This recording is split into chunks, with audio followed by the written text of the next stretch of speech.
Chapter 5:16.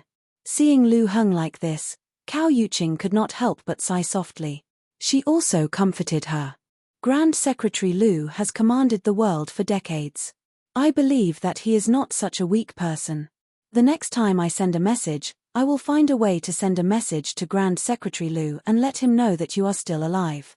I believe that with Grand Secretary Lu's love for you, he will be much better after receiving news of you. That's right.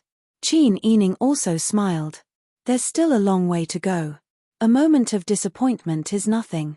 Everything will be fine. Lu Heng nodded emotionally and thanked the two again, especially Cao Yuqing. Lu Heng thought to himself, as expected of Qin Yining's aunt. Birds of a feather flock together. Qin Yining is such an amazing woman. The people around her are also not to be trifled with. Everyone sat down again, and Cao Yuqing told them what she had observed when she arrived. Although it wasn't easy for me to find this valley, it was also because I was alone. Although the roads have been blocked by the heavy snow, the amount of food you have taken from Yujin Khan is not just a little bit. Such a large amount of food is enough to feed an army of 100,000 people for a month or two. How could Yujin Khan let you go? Have you thought about how you'll deal with him if he sends all of his troops to do a carpet search and you have less than 1,000 people? Cao Yuqing's words hit the nail on the head. Qin Yining smiled bitterly. To tell you the truth, we were also discussing this problem just now. We lack food, and our people on the other side of the desert also need food. In addition, we have a deep hatred for Yujin Khan. If there's an opportunity to stab him in the back, we naturally won't let it go. But now that the food is in our hands, we do feel that it's hot. We're also thinking about how to deal with it. Sai Qin and Uncle Ahan also nodded. Yes, we really don't know what to do right now. If it's a small group, we won't be afraid. What we're afraid of is that there are too many of them. If we have to escort so much food, the group will definitely be stretched. At that time, we'll have to pay attention to the front and not the back. Cao Yuqing said, I think so too. Although the terrain of this valley is very hidden, and the snow outside has blocked the road, no one will find your footprints. It is indeed a good place to hide. However, this is not a long-term solution. If Sai Qin's men catch up, won't you be trapped inside? In my humble opinion, we should find a chance to explore the surroundings as soon as possible and leave this place. Qin Yining, Lu Heng, and Ahan nodded in agreement. You're right. Qin Yining said, if we're going to leave, we'd better choose a day when it's snowing. Although it'll be difficult for us to travel, it'll be more convenient for us to cover our tracks. Everyone nodded again. Cao Yuqing thought for a moment and said, this place is too close to the border between Taitan and Daeju. It's easy to attract attention. If you want to go, it's better to go to a remote place. Lu Heng said, you're right. I think we should head west. West. Cao Yuqing thought for a moment and said, in the east, there are a few big towns and a road that leads directly to Taitan. There's also a desert in the middle. Crossing the desert is also a shortcut to Daeju. In the west, there are a few towns and a no-man's land. Yes, Lu Heng said, the landscape in the west is complicated and very wide. It'll be easier to play hide and seek with the pursuers there. If we go east, we'll be easily intercepted by the pursuers from the various prefectures and cities. If there are too many pursuers and they attack us from the front and back, I'm afraid we'll all die here with only 800 people. Cao Yuqing thought for a moment and couldn't help but frown and scratch her head. She smiled bitterly and said, if only Sister Yi's father was here. He's so smart, he'll definitely have a way. Qin Yining couldn't help but laugh when he heard Cao Yuqing's words. But after laughing, the longing for her father in her heart burned even hotter. Qin Huayuan's understanding, tolerance, and love for her were definitely not fake. His teachings also had a deep impact on her. To be honest, when she was homeless outside, the people she missed the most were Pang Xiao and Qin Huayuan. Even the Sun clan paled in comparison. Qin Yining took a deep breath and told himself that as long as he could persevere, he would be able to return home safely sooner or later. At that time, he would be able to enjoy the happiness of family and be filial to his father. He didn't know how beautiful his future would be. In fact, during the countless days and nights in the desert, Qin Yining relied on this kind of self-consolation to give himself a ray of hope and persevere. I agree with Second Master Lu's opinion. Let's go west for the time being. For in the land of the Tartars, the chance of survival was greater in the west. During this period of time, we'll observe the situation in Daeju and the war between the two countries. If the two sides have the intention to go to war, Daeju's emperor will definitely send Wang Yi to the front lines. At that time, we can contact Daeju's army and follow Wang Yi's path. With so much food in exchange, I believe Daeju's people will definitely agree to protect the Minuo tribe. Hearing this, Uncle Ahan smiled and nodded repeatedly. That's good. If that's really the case, then it couldn't be better. Lu Heng also nodded and said, if things go smoothly, things will naturally develop in this direction. At that time, all the tribesmen of the Minuo tribe will be saved. As for how to live after going to Daeju, Daeju is vast and has many beautiful mountains and rivers, but no one lives in them. It's easy to survive in the grasslands, so there's no need to worry about that.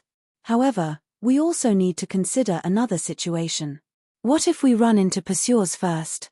Uncle Ahan wiped his face and patted Lu Heng's shoulder, saying heartily, Brother Lu, can't you say something better? But if we really run into such a situation, then we brothers naturally won't be afraid of them.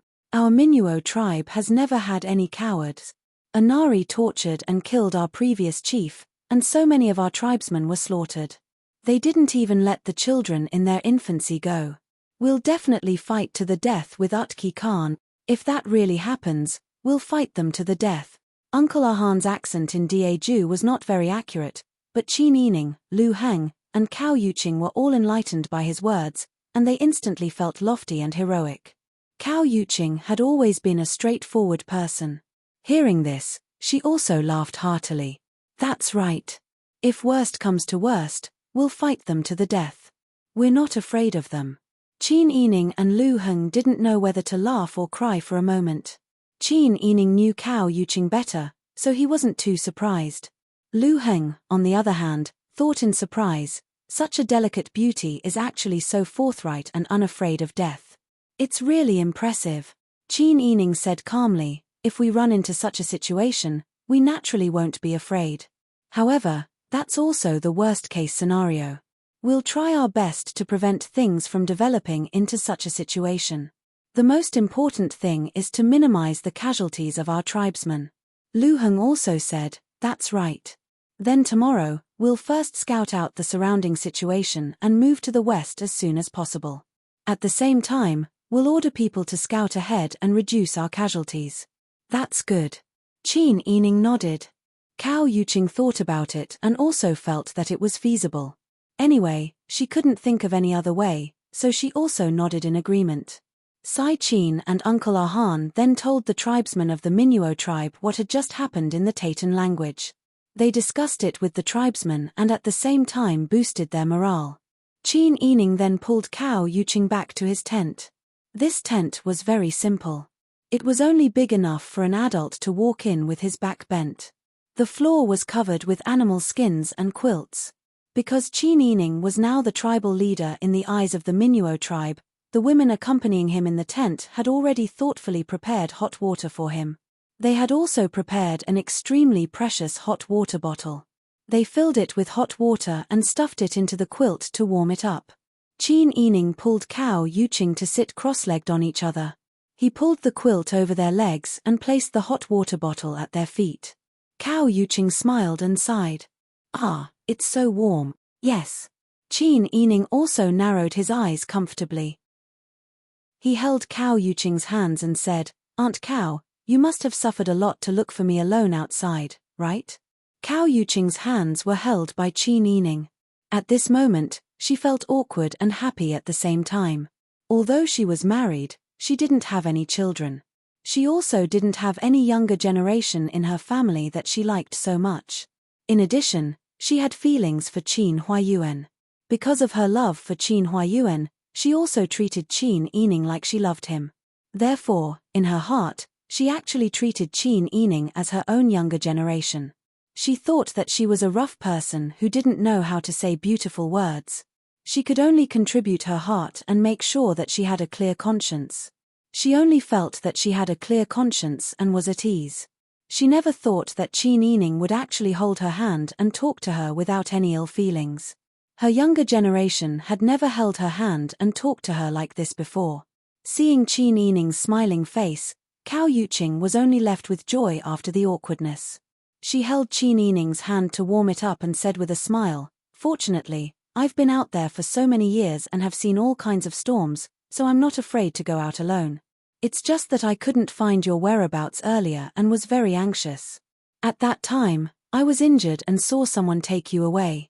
I didn't know how to explain it to your father. At that time, I thought that if something happened to you, I wouldn't have the face to see your father for the rest of my life. I might as well die and be done with it. Fortunately, the heavens protected you and you were safe and sound. When I heard that you assassinated Anari Khan, I was so happy." Cao Yuqing was so blunt that Qin Yining couldn't help but smile. "Aunt Cao, thank you very much." Cao Yuqing felt her sincerity and felt very warm in her heart. However, she pretended to be angry and said, "If you say that, it means that we're estranged from each other." "No, I'm speaking from the bottom of my heart," Qin Yining said anxiously. "Aunt Cao, I treat you as my family. How could I be estranged from you? It's just that I like to say whatever I have to say. I'm grateful to you, so I want you to know." Chapter 5:17. Qin Yining knew that Cao Yuqing was a straightforward person when she spoke so bluntly. She might as well make things clear today. "Aunt Cao, I understand what you're thinking. I believe that with my father's intelligence, he also understands what you're thinking. My father naturally has his reasons for doing what he's doing. That's a matter between you and your elders. It's normal for my mother to be jealous.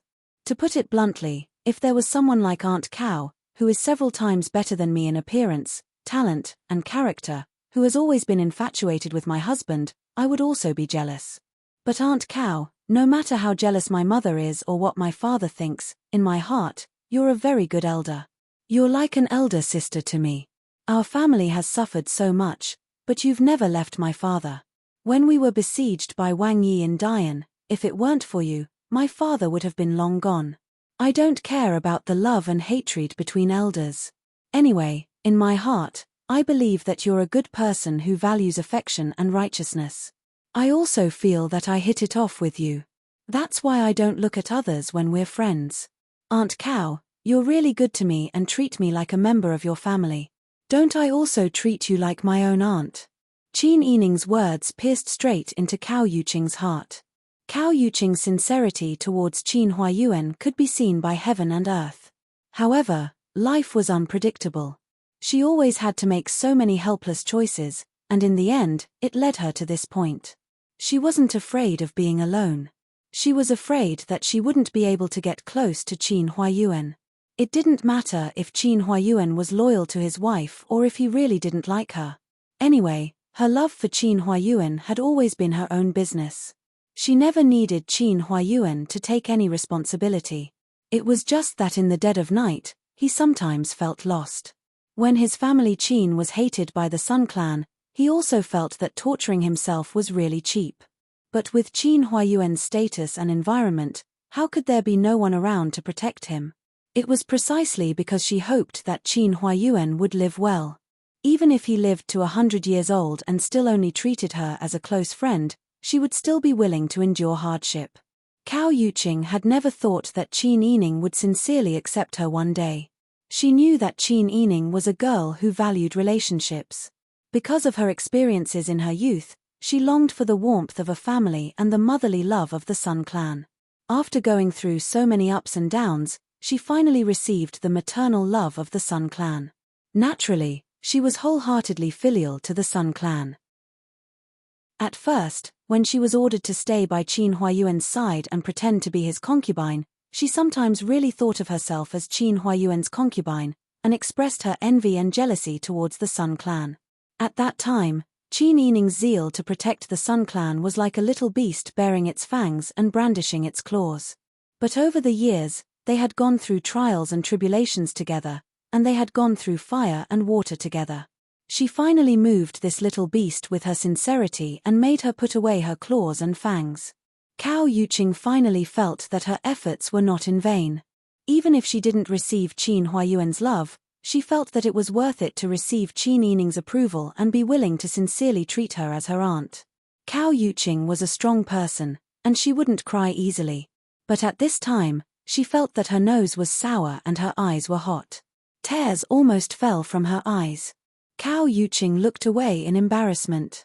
She didn't want Qin Yining to see her like this.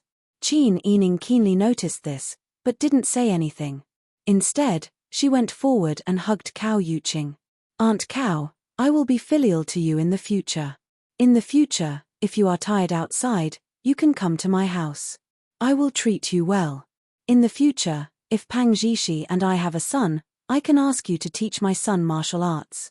Your martial arts are so strong, so learning from you is the right thing to do." Cao Yuqing wiped away her tears at an angle that Qin Yining couldn't see. After a long time, she calmed down and scolded jokingly, "You little girl, you're dreaming. You're already thinking about my martial arts. If we're talking about martial arts, I'm not allowed to cheat or assassinate. I probably can't even last 20 moves against your Wang Yi. You still want me to teach you? That's not the same. If I learn from you and Wang Yi, I'll be even stronger." Cao Yuqing burst into laughter. "You greedy little girl. Later, I'll tell your Wang Yi and let him laugh at you." When Qin Yining heard this, he couldn't help but laugh loudly. Cao Yuqing also laughed along. That night, the two of them slept side by side. This was the most peaceful and warmest night Qin Yining had slept that night. Early the next morning, the tribesmen of the Minuo tribe went out to scout the way. Cao Yuqing also went out to scout after eating her rations. After making sure of the direction, they left the valley and headed for the vast land in the west. With Cao Yuqing's help, Qin Yining was very happy, and their journey was very smooth. On the afternoon of the third day, the scout in front suddenly ran back and reported, 4 or 5 people have appeared ahead. Judging from their clothes, they should be from Daju. They're all riding horses. If we continue forward, we'll meet them."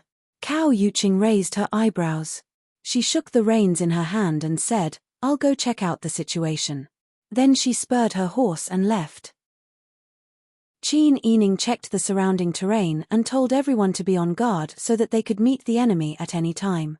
After a short while, Cao Yuqing spurred her horse back. She brought 5 people with her. They were all wearing cotton-padded cloaks and hats. It was obvious that they were from Daju just by looking at their physiques. When the people came up to them, Cao Yuqing smiled and said, "They're acquaintances. Sister Yi, they're people you know." Before Qin Yining could say anything, Lu Heng beside him said in surprise, "Fei Ying, Filian?" When they heard this, the 2 middle-aged men who were originally on guard looked over. When they met Lu Heng's gaze, they were delighted. They jumped off their horses and rushed over. They fell to the ground and kowtowed, "Second Master, we've finally found you." Lu Heng quickly went forward to help them. He patted the snow off their foreheads and said happily, "It's really you guys. Second Master, it's great that you're fine." The other 3 people also got off their horses and walked over to Qin Yining to salute him. "Alliance Chief, we've finally found you." Qin Yining said in surprise, "Why are you guys here?" He was a little depressed that they directly called him Alliance Chief. The people who came were none other than the 3 hall masters she met when she first took over the Qingtian alliance from her grandmother. They were Liao Zhibing, who used to be a swordsman, Zhao Yinuo, and Zhao Wanjin, who used to be bandits. However, when he saw Liao Zhibing, Qin Yining couldn't help but think of Mrs. Liao, who was abandoned by Sai Qin in the desert. Chapter 518. Although Qin Yining was happy, he still had some vigilance in his heart. Liao Zhibing, Zhao Yinuo, and Zhao Wanjin bowed to Qin Yining again. Zhao Yinuo said happily, "Let's go, we've finally found the Alliance Master. We heard that the Alliance Master killed the Khan of Anari, and we all said that the Alliance Master is really a heroine. You've created such a big thing in the Taitan, and all the brothers in the Alliance feel honored." "That's right, Alliance Master." Zhao Wanjin was also very happy. Their direct way of addressing the Alliance Master made Lu Heng look at them in confusion. Qin Yining couldn't help but sigh in his heart. However, at this time, Lu Heng wasn't an outsider, so he didn't hide it anymore. They're from the Qingtian Alliance. Lu Heng wasn't surprised. In fact, he had already guessed this in his heart. Hearing this, he just smiled and pulled Fei Lian and Fei Ying, who had followed him for many years, to the side to talk. Where did you come from? Second Master, we came from home.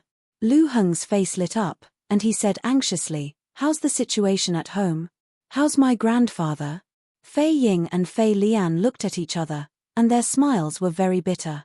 Second Master, now that something happened to you outside, the family is in chaos. Previously, the old master supported you, but now that something happened to you, those who were eyeing the position of the family head all came forward. The first master isn't in the capital all year round, and his connections are also not in the capital. He returned home to take care of the old master, but his power is limited, and he can only watch as the second and third master abuse his power. That's right, now that the second master has taken over the power of the family head, perhaps because he's worried that your majesty will blame him, the second master actually pushed the matter of the treasure map and the assassination of the Taitan Khan to you alone. Not only did they say this, but even the subordinates also said that as long as someone asks, the fault is yours. When the old master found out, he was very angry. Your Majesty called the old master into the palace several times to scold him. The old master was worried about you and held back his anger. When we came out, the old master was already sick. When Lu Heng heard this, he closed his eyes tightly and raised his head in pain. It took him a long time to hold back the tears that were about to fall. It was his fault. It was his willfulness that led to the current situation. He had implicated such an old man for no reason. It was all his fault. Now that things had come to this, there was no point in regretting. If something really happened to his grandfather because of this incident, Lu Heng would never be able to forgive himself. Second Master, don't be too sad. That's right, Second Master. Seeing that Lu Heng was so upset, Fei Ying and Fei Lian hurriedly consoled him. The two of them were not eloquent people. They clumsily said a lot of things, but not a single one of them hit the nail on the head. However, Lu Heng had already felt their kindness.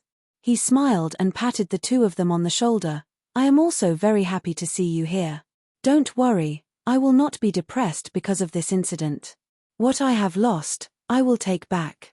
When Fei Lian and Fei Ying heard Lu Heng's words, they were quite moved.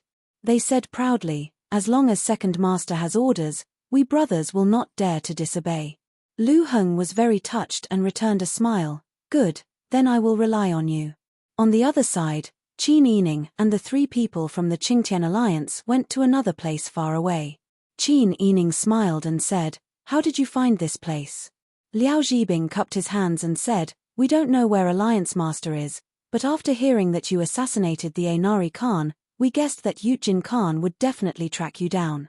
Therefore, we decided to come to the Taitan to try our luck. Qin Yining heard this and said, you are also very lucky. We just happened to run into you. That's right. Liao Zhibing smiled and said, if it wasn't for the user, who knows how long we would have to search outside. Zhao Yinuo and Zhao Wanjin also nodded. Liao Zhibing then asked, Alliance Master, actually I still want to ask you about something. Qin Yining said with a sad expression, you want to ask about Mrs. Liao, right? Liao Zhibing nodded and said, yes, I have lost contact with my wife for several months. I originally thought that she might be with you, but now it seems that she is not. To tell you the truth, after Mrs. Liao hid the treasure, she tricked me into going to a fake cave. In the end, she confronted my people and the two sides were in a mess. At the same time, the Earth Dragon turned over and we hurriedly ran away. However, we were caught by Sai Qin and taken to the Taitan. Because the emperor of the Great Zhou dynasty was determined to get the treasure, he had been searching for it all along the way. That was why Sai Qin brought us into the desert. The desert environment was harsh, and there was a lack of water and food. Sai Qin interrogated Mrs. Liao and the people around her several times. After he didn't get anything out of them, he left Mrs. Liao and the other two brothers in the desert. What? Liao Zhibing's eyes widened in shock. That bastard, he left them in the desert? Yes. Qin Yining sighed. At that time, I was tied up, and there was nothing I could do. Later on, Sai Qin almost threw me away. However, at that time, Anari Khan brought people into the desert to look for Sai Qin. They also had enough water and food, so I was left behind. Liao Zhibing's eyes were red as he took 2 steps back. He looked like he was deeply hurt. Although Qin Yining couldn't tell how much Liao Zhibing was telling the truth, he still sympathized with him. At that time, Mrs. Liao would have died if she was left in the desert. He didn't know if Mrs. Liao regretted not telling him the whereabouts of the treasure. Seeing Liao Zhibing so sad, Zhao Wanjin and Zhao Inuo supported him on both sides. They couldn't help but comfort him. Big brother, my condolences. Liao Zhibing shook his head and said sadly, if I had said a few more words to her and stopped her from finding the treasure, she wouldn't have lost her life. That's right, big brother. Sister-in-law didn't listen to you about the treasure. Now, she's no longer here. It's useless for you to be sad. Moreover, we've completely lost the whereabouts of the treasure. Qin Yining was suspicious in his heart, but his expression remained unchanged as he listened to the 3 of them. Qin Yining didn't believe that Liao Zhibing and the others didn't know the whereabouts of the treasure, but they didn't look like they were lying. Although he was suspicious, Qin Yining was able to accept it. For the sake of the treasure, she had already lost so much. There was no need for her to force herself to pay any more for this material object. Although Qin Yining didn't fully trust the people of the Qingtian Alliance, he made sure that they wouldn't reveal their whereabouts. The people of the Qingtian Alliance weren't loyal to Daju. They were marginalized in Dian in their early years. When they came to Daju, they didn't have any residence permits. They spent all their time doing business on the border between Taitan and Daju to earn money. They basically had no sense of belonging to Daju. If there were no benefits, they wouldn't reveal their whereabouts. As long as they could deal with it for a short period of time, it wouldn't be a problem. Qin Yining had the 3 of them stay and arranged for them to stay in a tent. However, he didn't tell them the route of their future migration. On the other hand, Lu Heng's attitude towards the 2 guards was very warm. He invited them to join the group of tribesmen chatting by the campfire with Uncle Ahan and introduced them to the tribesmen of the Minuo tribe. During this period of time, Qin Yining rarely saw Lu Heng so happy. Seeing him express his joy so straightforwardly, Qin Yining thought about it and didn't say the warning he wanted to give. Lu Heng was a smart person. He had more experience in the ups and downs of the business world than she did. He didn't need to remind him. He knew to be on guard. That night, Qin Yining stayed in the same tent as Cao Yuqing. Fei Lian and Fei Ying stayed with Lu Heng.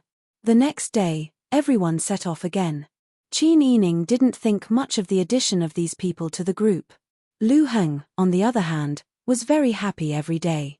However, as time passed, their group gradually began to encounter or intersect with their pursuers. Their speed slowed down.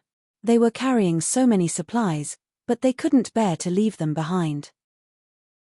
They could only brace themselves and fight to the death with Sai Qin's pursuers. Fortunately, the 3 members of the Qingtian Alliance and Lu Heng's 2 guards had joined them. They were all very strong and could take on 10 people at a time.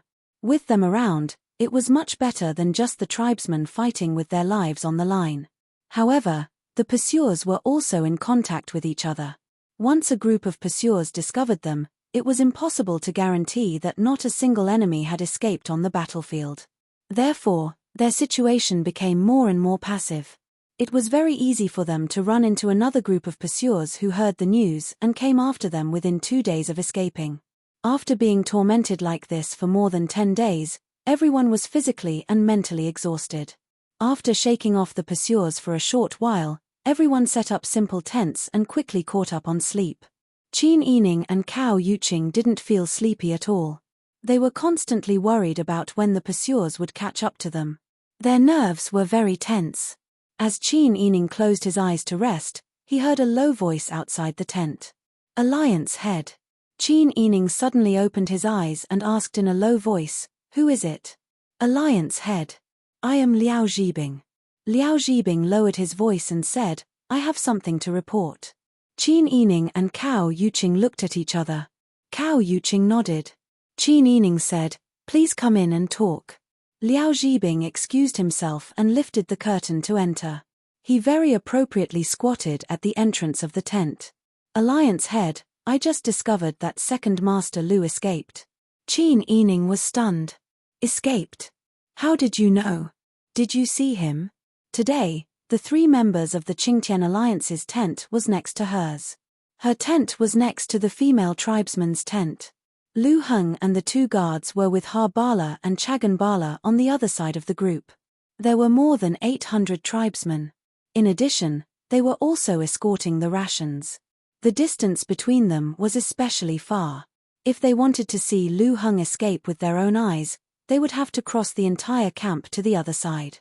What was Liao Zhibing doing on the other side in the middle of the night instead of sleeping? Chapter 519. Qin Yining had heard of Miaojiang's Jiyu techniques, but he had never seen them before. Now that he heard Liao Zhibing's words, he couldn't help but ask in surprise, "You can sense his movements?" "Yes. If he was close, I wouldn't be able to sense him clearly. But if he was too far away, I would naturally be able to sense him." Qin Yining trusted Lu Heng in his heart. After going through so many trials and tribulations together, Qin Yining had already seen through Lu Heng's character. He was an ally that was absolutely trustworthy. Maybe he just has something to do. Qin Yining couldn't help but think of an excuse for Lu Heng. Liao Zhibing said, "Alliance leader, I can sense that he is heading towards the southeast at a very fast speed. He could even sense the direction. No wonder it was called the tracking GU." Qin Yining couldn't help but fall into deep thought. Cao Yuqing hesitated and said, "Southeast, isn't that the direction of Daju's border? Could it be that Second Master Lu decided to return to Daju because he was too nervous after being chased by the troops these past few days and his life was hanging by a thread? It would be fine if he simply wanted to return to Daju, but I'm afraid he will betray us." Liao Zhibing said in a deep voice, "If he exposes our location to the pursuers and allows them to surround and attack us to divert the attention of the pursuers and make it easier for him to return to the Great Zhu dynasty, then our situation will be really dangerous." Qin Yining heard this and his frown deepened. "I still don't believe that Second Master Lu would betray us. But it is indeed suspicious that he is leaving like this." Qin Yining looked at Liao Zhibing. "Can the tracking GU you mentioned track his location? How far away will it be before it can no longer sense him?" Liao Zhibing said, "The closer the distance, the clearer the location of the mother GU and the child GU. If it is far away, it can only sense the general direction. As for the distance," Liao Zhibing smiled confidently, "it won't be a problem to cross half of Daju." Qin Yining couldn't help but praise, "That's a really good ability." After pondering for a moment, he said, "How about this? Let's not make this matter public for now. Let's call the 2 brothers from the Zhao family. We'll go to his tent to take a look. After confirming that he's really gone, we'll chase after him and take a look." Liao Zhibing nodded. "That's good too." Qin Yining quickly dressed neatly. He wore a thick cotton-padded jacket and a cotton-padded hat. Half of his face was buried in the scarf. Then, he, Cao Yuqing and the 3 people from the Green Sky Alliance walked through the camp with a natural expression and went to Lu Heng's tent on the other side. Just as he reached the tent and was about to lift the curtain, he saw a head poke out from the tent next door. Uncle Ahan asked, "Why are you here?" In order to avoid the pursuers, everyone was very alert. Uncle Ahan, Harbala, and Chagan stayed in a small tent. The 3 of them took turns to keep watch. Uncle Ahan had just woken up from his nap when he heard footsteps. Qin Yining made a shushing gesture with her lips. They were talking at the door, but there was no response from Lu Heng's tent. It was clear that he was really gone. Qin Yining opened the tent. It was empty. Not only Lu Heng, but his bodyguards Fei Lian and Fei Ying were also gone. The most important thing was that their bags were also gone. Liao Zhibing lowered his voice and said, "He really escaped." Uncle Ahan had already dressed properly. He crossed his arms and poked his head into the tent to take a look. His expression also changed. "Where is he?" Where did the patriarch go? Qin Yining frowned and asked, You didn't hear any movement next door? No, although I took a nap just now, I was very alert the whole time. I could even hear someone snoring, but I really didn't hear any movement. This proved that Lu Heng didn't have a physical collision when he left. Otherwise, the people next door would definitely have heard it. Liao Zhibing said, Someone must have quietly left while everyone was resting. These days, we have been pursued by the soldiers. Second Master Lu probably wants to go back to Daeju. Qin Yining shook his head and said very seriously, I don't believe he would do that. Before we have conclusive evidence to prove that he escaped, I ask Mr. Liao not to say that, so as to avoid creating a bad impression in front of the clansmen. Moreover, our current situation is really not optimistic. Even if Second Master Lu really went back to his home, it is understandable. Whether he stays or goes, he has the freedom to make his own decisions. Liao Zhibing's lips moved, but in the end, he didn't continue to argue with Qin Yining. He only said, Then what do we do now? According to the Alliance Master, it is his freedom to leave. We can just ignore it. Qin Yining looked deeply at Liao Zhibing. His eyes were full of majesty and disapproval. He looked at Liao Zhibing until Liao Zhibing lowered his head. Qin Yining said, No matter what reason he left, we should chase after him and ask him clearly. Even if he wants to return to his home country, with his personality, he won't leave without saying goodbye. We have to make sure he is safe first. Uncle Arhan said, What the princess says makes sense. All of our clansmen treat the princess and Second Master Lu as our tribe leaders. At this time, please give us the orders. We will do whatever you want us to do. Uncle Arhan's expression was fervent and his eyes were sincere. Qin Yining was very touched. Uncle Arhan, what I mean is that we should not alert the clansmen of this matter first. My brothers can sense Second Master Lu's direction. We will chase after him and see the situation first. As for the camp, why don't we leave the two brothers, Harbala and Chagan Bala, to lead the team? Qin Yining also had her reasons for making this decision. If she didn't bring the clansmen of the Minuo tribe, and if she was suspected of escaping, then the loss would outweigh the gain. She had been with the people of the Minuo tribe for so long, and she admired the sincerity, enthusiasm, and strength of this tribe. Even if there came a day when she really wanted to leave, she definitely wouldn't leave without saying goodbye. She didn't have such thoughts, so naturally she wanted to avoid any misunderstandings. Uncle Arhan didn't think too much about it. He only said, Then I will call two more brothers who are trustworthy and keep their mouths shut. We will quietly ride out and say that we are going to scout the way, and let Harbala and his brother stay behind to manage the camp. We will just hurry back as soon as possible. Uncle is right. Let's do as you say. Qin Yining smiled and nodded in agreement. Uncle Arhan went to make the arrangements and called two more Minuo clansmen.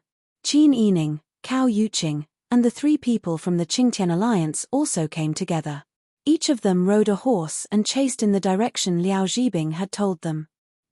When Lu Heng opened his eyes in a daze, he found himself being carried on someone's shoulder like a huge burden.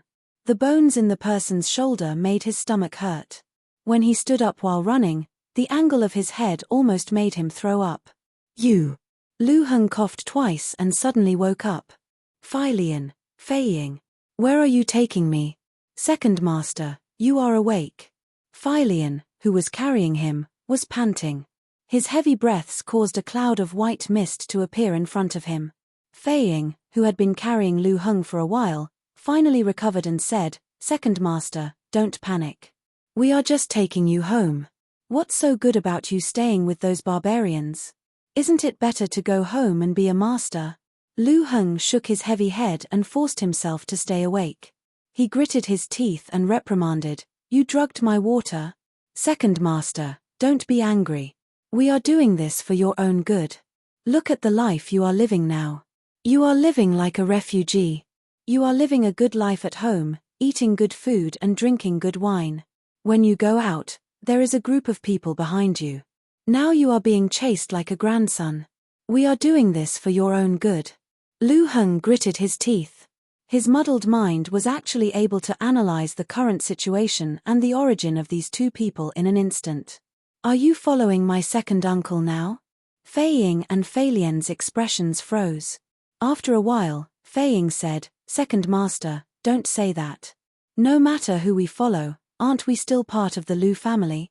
Following you or Second Master is also for the Lu family. For the Lu family. Lu Heng's chest tightened and he almost spat out a mouthful of blood. He trusted them so much. During this period of time, he wholeheartedly treated them as his own brothers. He originally thought that under such a harsh environment, they were still able to go through so much trouble to find him. They were really loyal and valued relationships. Who would have thought that they were only taking him away and handing him over to second uncle? That's right, the position of patriarch of the Lu family now belonged to second uncle. Fei Lian and Fei Ying, in the eyes of outsiders, were loyal to the eldest branch. If they wanted to continue living in the Lu family, they would have to show their sincerity. Otherwise, why would Master trust them not to betray him? If he handed him over to second uncle would be able to push all the crimes against the Lu family onto him. With him as the scapegoat, second uncle would be able to sit in the patriarch's position openly. He would even be able to form a good relationship with Your Majesty and become a direct descendant of Your Majesty. What a good plan. Unfortunately, he was swayed by his emotions and trusted the wrong person. At this time, Lu Heng really regretted trusting them so much. Now, he had been quietly taken away. In order not to alarm the clansmen, these two didn't even dare to take a horse with them and relied on walking. If Qin Yining and the clansmen thought that he was afraid of the pursuers and ran for his life, what should he do? He, Lu Heng, had never been a person who was afraid of death. Fei Ying and Fei Lian were betraying their old master for their own selfish reasons. They had even trampled on his reputation and credibility. Lu Heng was being carried head first. He was both angry and anxious. For a moment, he saw stars and found it difficult to breathe. He used all his strength to pound on Fei Lian's back. Fei Ying, who was standing to the side, saw that Lu Heng's expression was not right and hurriedly said, Quick, let second master down to catch his breath first. Don't suffocate him to death. When the time comes, we brothers won't be able to report back. Chapter 520. Fei Ying was also out of breath from running. He looked down at Lu Heng, who was sitting under the tree with his eyes closed and panting. Second master, are you all right? Lu Heng closed his eyes and refused to speak. His brows were tightly knitted, squeezing out the word Chuan between his eyebrows. His tightly pursed lips were white because of excessive force, but his chest was violently rising and falling because of rapid breathing. It was obvious that his heart was already anxious. Fei Lian and Fei Ying looked at each other. Their eyes quickly flashed with apology, but more than that, there was determination. Since they had decided to rely on the second master, they had to show some sincerity. Otherwise, how could they win people's trust? Although doing this was somewhat unfair to Lu Heng, and they didn't know how the second master would deal with Lu Heng after handing him over, they couldn't care so much about it. The two sat down beside Lu Heng, one on the left and one on the right, to rest for a while. Fei Ying drank a mouthful of water and wiped the water stains on his mouth. He said, Second master, don't be angry. Now that the situation is like this, even if you are angry, you still have to go home, right? We won't make things difficult for you. As long as you are obedient and don't cause any problems on the way, we will get home safely, and everything will be fine. Yes, second master, you don't have to worry. Although the second master has become the master, he won't necessarily do anything to you. No matter what, you are still the legitimate son of the Lu family. Isn't your reputation outside? Even if your majesty wants to do something to you for killing Khan, I believe that the second master will not hand you over because of family affection. You can rest assured. Lu Heng still had his eyes closed, and his fists clenched so tightly that his knuckles began to turn white. You can shut up now. Hey. Fei Ying laughed loudly. Second master, what are you saying? Are you not happy to hear the truth that we are telling you? But that's right. You are the second master, the most favored one by the old master. The next master will pass the old masters directly to you. Of course, you don't often hear these big truths. But with the current situation, second master, if you go back and do something wrong, you'll become a prisoner. What's there to be picky about? Once you're in the prison, you'll be shackled, and whipped with cold water. Then all the injustice will cease. Fei Lian. Fei Ying saw Fei Lian's outrageous words and scolded in a low voice, "We're just bringing people back. Do you have the life to meddle in other people's business? Don't be rude to second master." Fei Lian snorted when he heard this. He thought about it for a moment and decided not to say anything else. He didn't want to infuriate Bai Yunfei so much that they would have to take care of him along the way. Lu Heng's originally soaring anger gradually subsided at this moment. After his heart calmed down, he began to analyze the current situation in his heart. He could already foresee that once he returned to the Lu clan, he would be convicted. The second branch had been worried about not being able to establish a relationship with Li Qitian. How could they let go of such a good opportunity? Lu Heng wasn't afraid of death, but he didn't want to die in such a cowardly manner. If there really came a day when he had to face death, he also hoped that he could die with a bang and a meaningful death. He didn't want to be deceived and kidnapped by two servants and then handed over to the Taitan like a tribute by Li Qitian. But in the current situation, other than pretending to be calm and follow the two back, and then looking for an opportunity to escape, he couldn't think of a better way. Fortunately, Lu Heng was quite familiar with the temperament of these two people, so it wasn't difficult for them to let down their guard. Seeing that Lu Heng didn't say anything and only closed his eyes in silence, the two didn't know what to do. Fei Ying said, "Let's hurry up a bit more. This time, let me carry him." Fei Lian frowned, "Carry him again? Second master isn't a child." Fei Ying scolded Fei Lian's stupidity in his heart. No matter how good Lu Heng's physique was, it was impossible for him to really hurry up if he didn't want to. Were they going to be delayed by Lu Heng's footsteps all the way? It would be better for them to take turns to carry him. When they arrived at Daeju, they would hire a carriage and tie him up in it, then everything would be done. Fei Ying was happy in his heart. He bent down and forced Lu Heng to get up, then he turned around and forced Lu Heng to carry Lu Heng on his back with the help of Fei Lian. The two continued to move forward with Lu Heng, who knew that just when the two were in a relaxed mood, there was a sudden gust of wind behind them.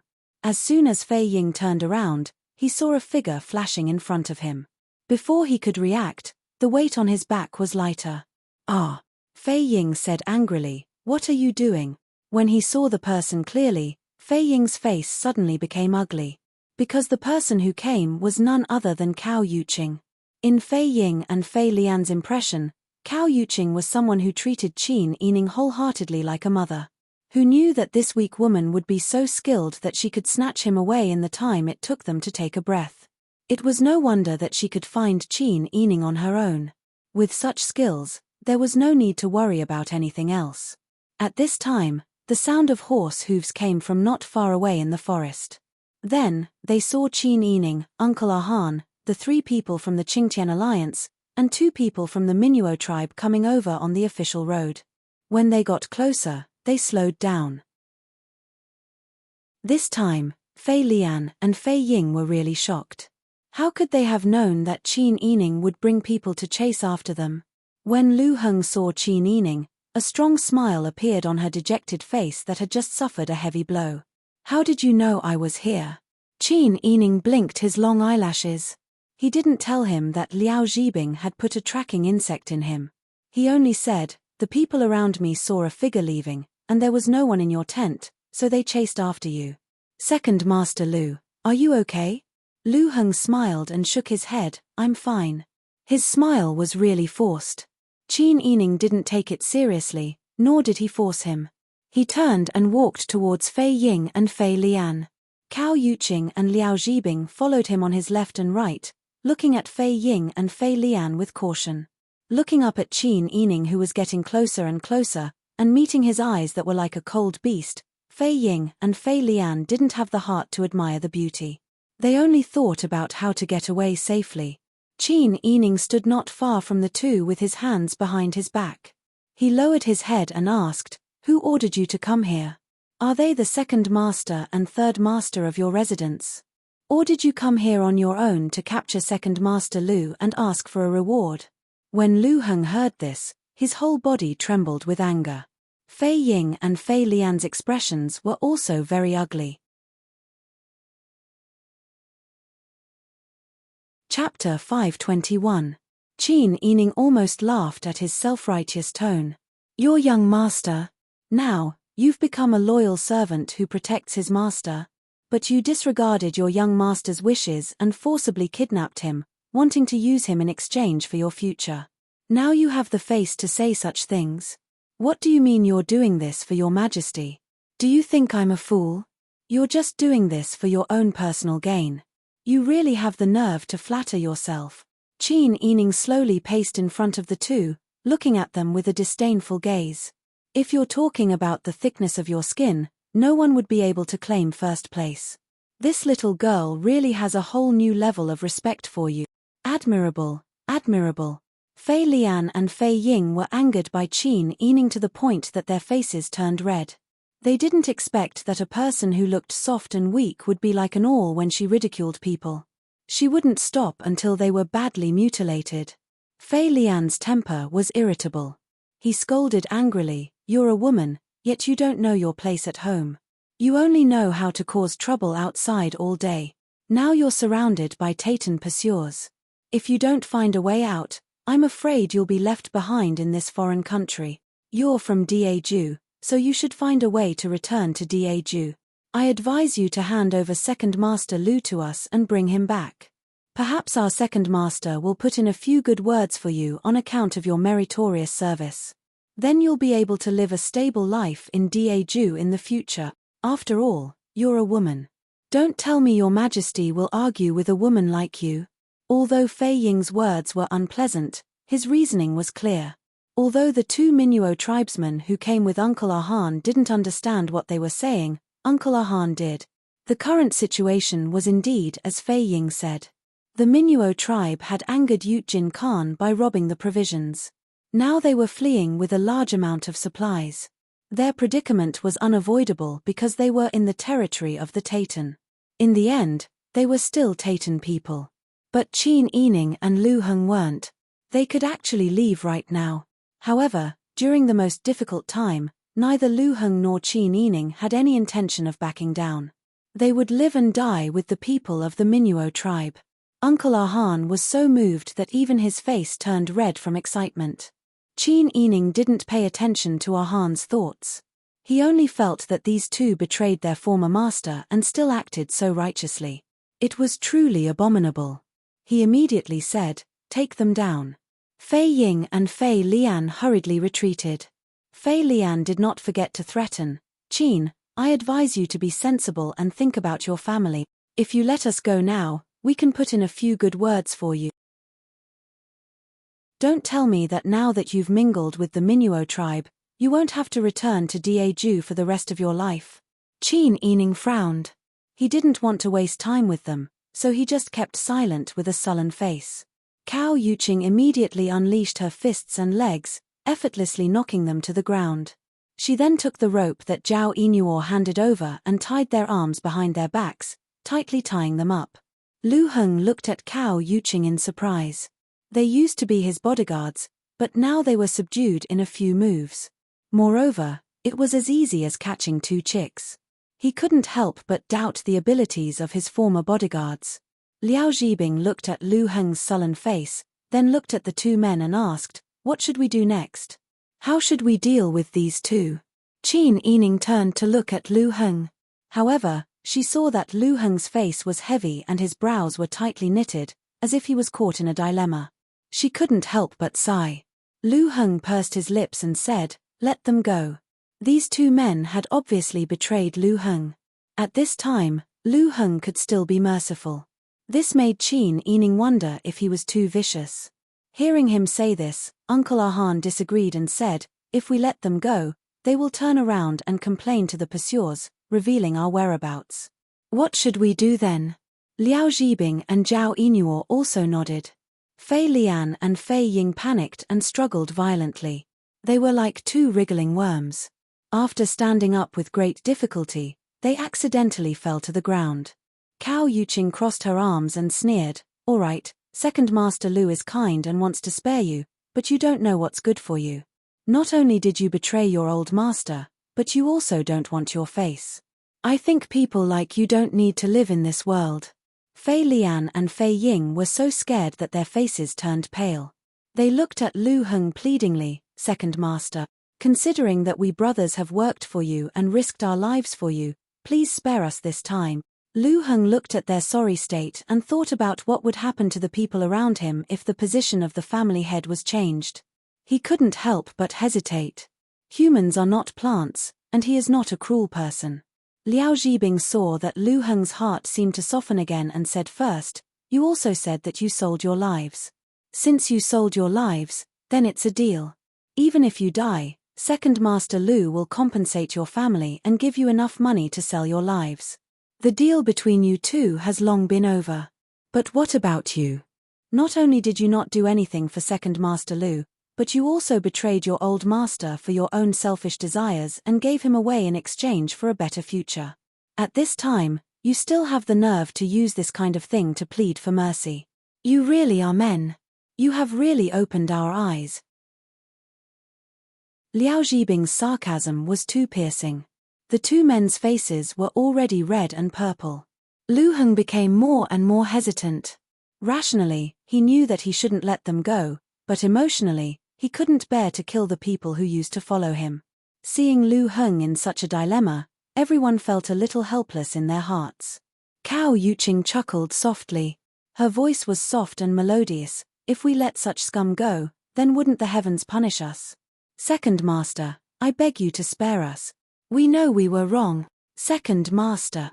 Fei Ying and Fei Lian saw that their lives were in danger and hurriedly kowtowed to Lu Heng. Their hands were tied, and only their legs were free. Because they were too anxious, their foreheads were bleeding after 2 or 3 kowtows. Even in the darkness of the night, with the help of the moonlight and snow, they looked very miserable and pitiful. In the end, they were people who used to follow him for so long. Even if he raised a cat or a dog, he would still have feelings for them, let alone a living person. At this moment, emotions defeated reason. Lu Heng said softly, "You can go." Lu Heng now only felt despair. His family had decided to sacrifice him, and his trusted subordinates had betrayed him. This made Lu Heng feel extremely confused. He didn't even know if he should continue to support them. Everyone looked at each other, but when they saw that Lu Heng had made up his mind, they didn't say anything for a while. Fei Ying and Fei Lian were overjoyed. They hurriedly jumped up and ran out of the forest. They didn't even care about the ropes that tied their arms. Lu Heng turned and walked to the place where the horses were tied. "Let's go back." Qin Yining looked at Lu Heng's back and shook his head helplessly. He followed Uncle Ahan and the others. Cao Yuqing raised her eyebrows and looked at Liao Zhibing. Liao Zhibing nodded and quietly took 2 steps back with Cao Yuqing. Then, like lightning, they used their qinggong to leave. After a while, the two of them used their qinggong to return. They followed behind everyone and got on their horses as if nothing had happened. Qin Yining and Cao Yuqing rode together and gave their horses to Lu Heng. Except for Lu Heng, who was in a daze, everyone noticed that Liao Zhibing and Cao Yuqing had left for a while. Qin Yining, especially, had always had sharp senses. Even if the two of them used their qinggong to leave, she would have noticed that something was wrong before they ran out. Qin Yining didn't think about what happened to Fei Lian and Fei Ying because there was no need to think about it. After all, Cao Yuqing and Liao Zhibing wouldn't allow any possibility of their whereabouts being exposed. Everyone quickly rushed back to the camp. On the way, they were very anxious. They were afraid that during the time they were out, something unexpected would happen in the camp. As a result, when they reached the periphery of the camp, they really saw the marks of horses' hooves on the snow. They weren't messy and looked like they were left by scouts. When the group returned to the camp, they went directly to Harbala and Chagan Bala. The two brothers didn't dare to sleep too deeply. When they heard footsteps, they immediately woke up. When they saw that it was the group that had returned, they sighed in relief. "What's the situation outside?" Qin Yining said. The situation isn't good. When we came back, we found the tracks left by scouts. We should leave here as soon as possible. The group's expressions were quite serious, causing Harbala and Chagan Bala to become nervous. Then I'll go tell the people to prepare to leave camp. All right. Harbala took some people to wake up the people and prepare to leave. Qin Yining and Uncle Ahan discussed what to do next. Cao Yuqing looked back at Lu Heng. Seeing that he was still deep in thought at this juncture, she couldn't help but frown. She went up to him and whispered, "Second Master Lu, are you still thinking about those two traitors?" Lu Heng seemed to be startled by the sudden voice. He suddenly raised his head and met Cao Yuqing's gaze. His lips moved, but he didn't say anything. Cao Yuqing laughed coldly and said, "You're aware that I killed the two of them, right?" Lu Heng's face instantly became even uglier. "You really killed them?" His tone wasn't surprised. Obviously, he already knew. "I always knew that Second Master Lu was a famous person. To be able to start from scratch at such a young age, your talent wouldn't lose to any successful person. But now, it seems that you also have moments of indecisiveness. You must know that once they leave and expose our whereabouts, the entire Minuo tribe will be buried with you because of a moment of pity. Now is the critical moment. The Taytan's pursuers are coming. Do you still have time to feel sorry for yourself? Think about it yourself." Cao Yuqing spat out these harsh words and turned around to leave. Chapter 522. Translator, Transan Editor, Transan Interception. Qin Yining's group decided on their route within the time it took for a stick of incense to burn. By this time, all the tribesmen were ready to set off. Knowing that they were being chased, all the tribesmen were very quiet. They just followed the main group in an orderly manner, heading west through the wind and snow. Sure enough, not long after, a group of nearly 1,000 people arrived at the place where the Minuo tribesmen had set up camp. The cavalrymen pulled on the reins and urged their horses to circle around the camp. The general who led the group jumped off his horse and squatted down at the spot where the campfire used to be but was now covered by a layer of snow. He then waved his fist angrily. What a bunch of cunning bastards! They were just a little late. If they had come a little earlier and fought with these people, would they not have been able to snatch the food back? Now that the Khan was furious and their superiors were urging them to hurry, if they could not get the food back, once the Khan became angry, they were afraid that they would not have a good ending. "General, what should we do? This snow came at the wrong time. Now that everything is white and they have been running for a while, it won't be easy to track them down. Even if it's not easy, we still have to chase after them. I don't believe that they can be faster than us when they bring their supplies with them. Everyone, keep your spirits up. We must give the Khan a perfect explanation. Otherwise, I'm sure none of us want to see the consequences." His words made everyone's hair stand on end. Even if the Khan was an extremely wise and reasonable person, if they could not complete a single task that he had sent them, it would be because of their incompetence. Moreover, this time, they had lost the most important food supplies to start a war. The group of people carefully checked the footprints left behind in the snow and moved closer to the Minuo tribe. At the same time, Qin Yining also received the news brought back by the scouts. "You mean, there is already a group of nearly 1,000 cavalrymen chasing after us?" Lu Heng asked in Taytan with a grave expression. The scout said, "Yes, I'm not mistaken. Every one of them is riding a horse. At first glance, we can tell that they are different from the small groups we encountered before. Patriarch, what should we do now?" In the hearts of the people of the Minuo tribe, Qin Yining and Lu Heng were their chiefs. When Lu Heng had fainted in the desert, they had relied on Qin Yining's command to survive. Therefore, the people of the Minuo tribe trusted and respected Qin Yining more than they respected Lu Heng. When the scout asked this question, he looked at Qin Yining expectantly. However, Qin Yining couldn't understand what he was saying. Lu Heng told Qin Yining everything he had just said. Finally, he said, "Now that the situation is so tense, what should we do? Should we fight or continue to run?" Qin Yining's eyebrows were tightly knitted together. She was so anxious that she bit her lip so hard that it was bleeding. The situation is not good.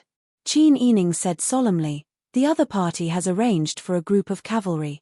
Although we also have horses, we are carrying so many supplies. Moreover, not everyone can ride a horse. If we just focus on running, I'm afraid it won't be long before they catch up to us. How could Lu Heng not know the seriousness of the situation? However, the people of the Minuo tribe were very united to begin with. These people who had crossed the desert together were not only related to each other, many of them had also developed strong feelings for each other. At this time, no matter who they decided to leave, it was impossible. Therefore, it was impossible for them to let some of them get on their horses and leave first.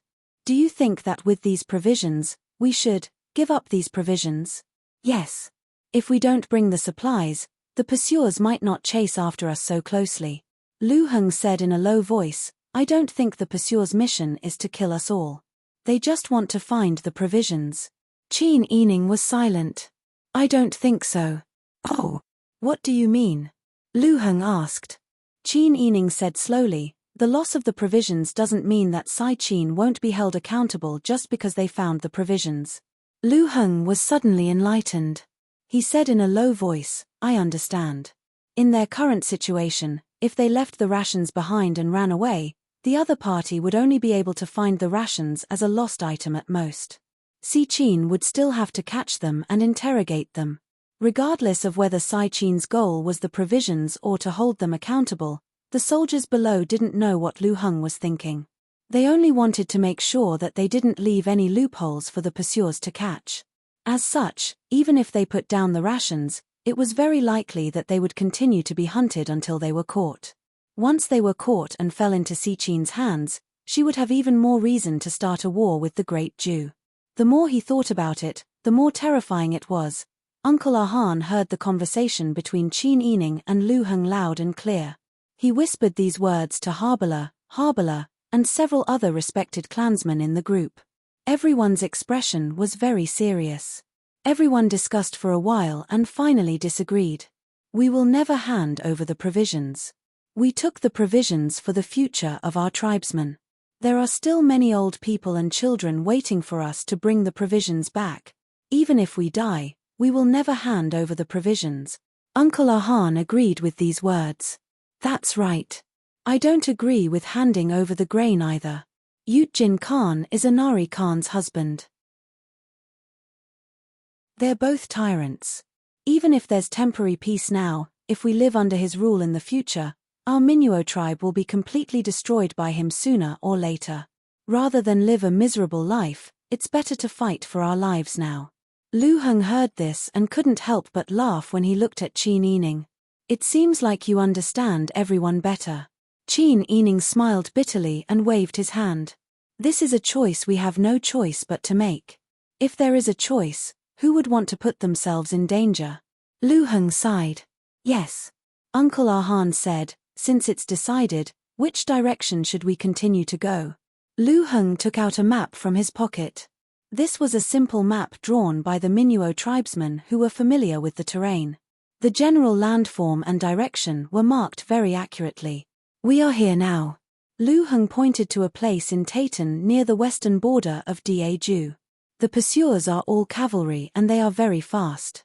They are not only after the provisions, they will definitely pursue us with all their strength. If we follow the original plan and use the advantages of the weather and the terrain to hide, they will catch up very quickly. Uncle Ahan said, I didn't expect that they would still catch up to us even after we chose such a barren place in the west. If we fight at close quarters, we will not be able to gain any advantage. Many tribesmen will die for this. So we have to choose a direction where they can't catch up to us. But which direction can they not catch up to us? They are cavalry. Qin Yining looked at the map and murmured, it's impossible to escape now. Either we stay here and wait for death, or we are caught and killed. Or we choose a direction where they don't dare to chase us. You mean? Lu Heng looked at the no man's land not far from them on the map in horror. You don't mean this area, do you? Qin Yining pointed his white index finger at the place Lu Heng was talking about and nodded. Yes, it's here. It was a desert. It was different from the desert they had crossed before. Although the desert they had crossed before was full of danger, they knew that as long as they went in the right direction, it would be a shortcut to Daeju and the Taytan capital. If they were well prepared, they would be able to travel through the desert much faster than on the official road. But the desert Qin Yining was talking about was different. This was a real no-man's land. Because this desert was too big, no one had ever walked out of this desert. No one knew where the other side of the desert was, or what was there. No one knew if there was an oasis in the desert. If they broke into this death zone, they might not be able to survive. Uncle Ahan told the tribesmen about the conversation between Qin Yining and Lu Heng. The tribesmen were silent.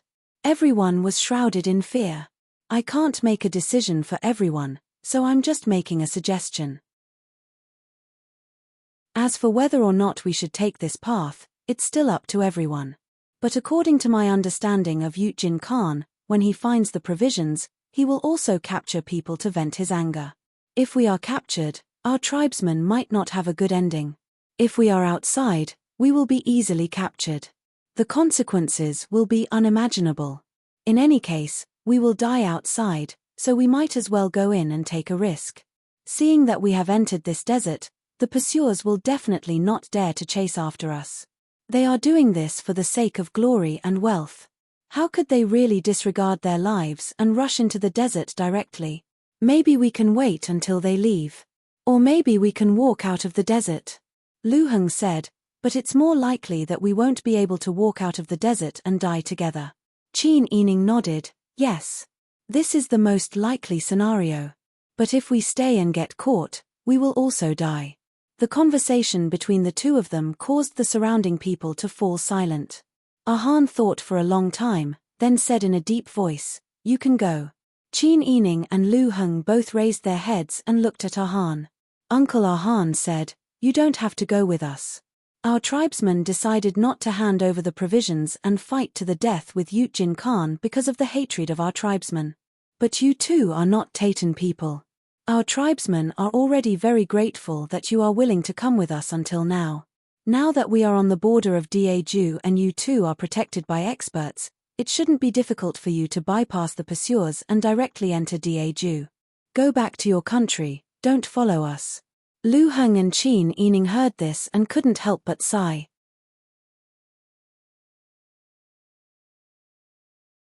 Chapter 523. I won't leave. Qin Yining looked at the simple faces filled with concern and reluctance. Her heart, which had not wavered in the slightest, became even more resolute. Indeed, she could bypass the pursuers under the protection of Cao Yuqing and the Qingtian alliance and find a safe place to hide. After this wave of pursuit, perhaps she could disguise herself and sneak back to Daeju. Perhaps she could hide her identity in Taytan and find a way to hide. That way, she would definitely be able to survive. But what about after that? They were companions who had gone through thick and thin together.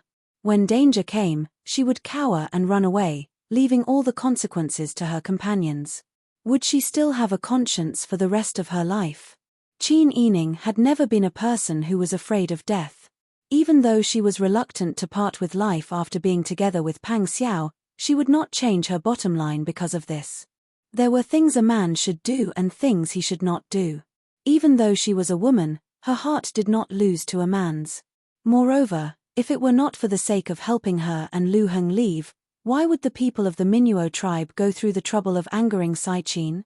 Even if they could not survive the oppression in Dadu, why couldn't they find a time to leave without attracting attention? Why did they have to be tied to these two troublesome people? If it were not for the sake of keeping their promise and keeping their promise, who would be so foolish? Although Qin Yining thought a lot, it only took a few breaths. Lu Heng also smiled and said, what a coincidence. I don't plan to leave either. Qin Yining looked at Lu Heng. Coincidentally, Lu Heng also tilted his head and looked over. The two of them looked at each other and smiled. Qin Yining knew that Lu Heng had the same idea as her. Cao Yuqing, who had been watching Qin Yining with her lips tightly pursed, sighed and lowered her eyes in disappointment. Uncle Ahan looked at them with a complicated expression on his face. He didn't say anything for a long time. Even if he had a sword on his neck, he wouldn't shed a single tear. But now, he was so moved that his eyes turned red.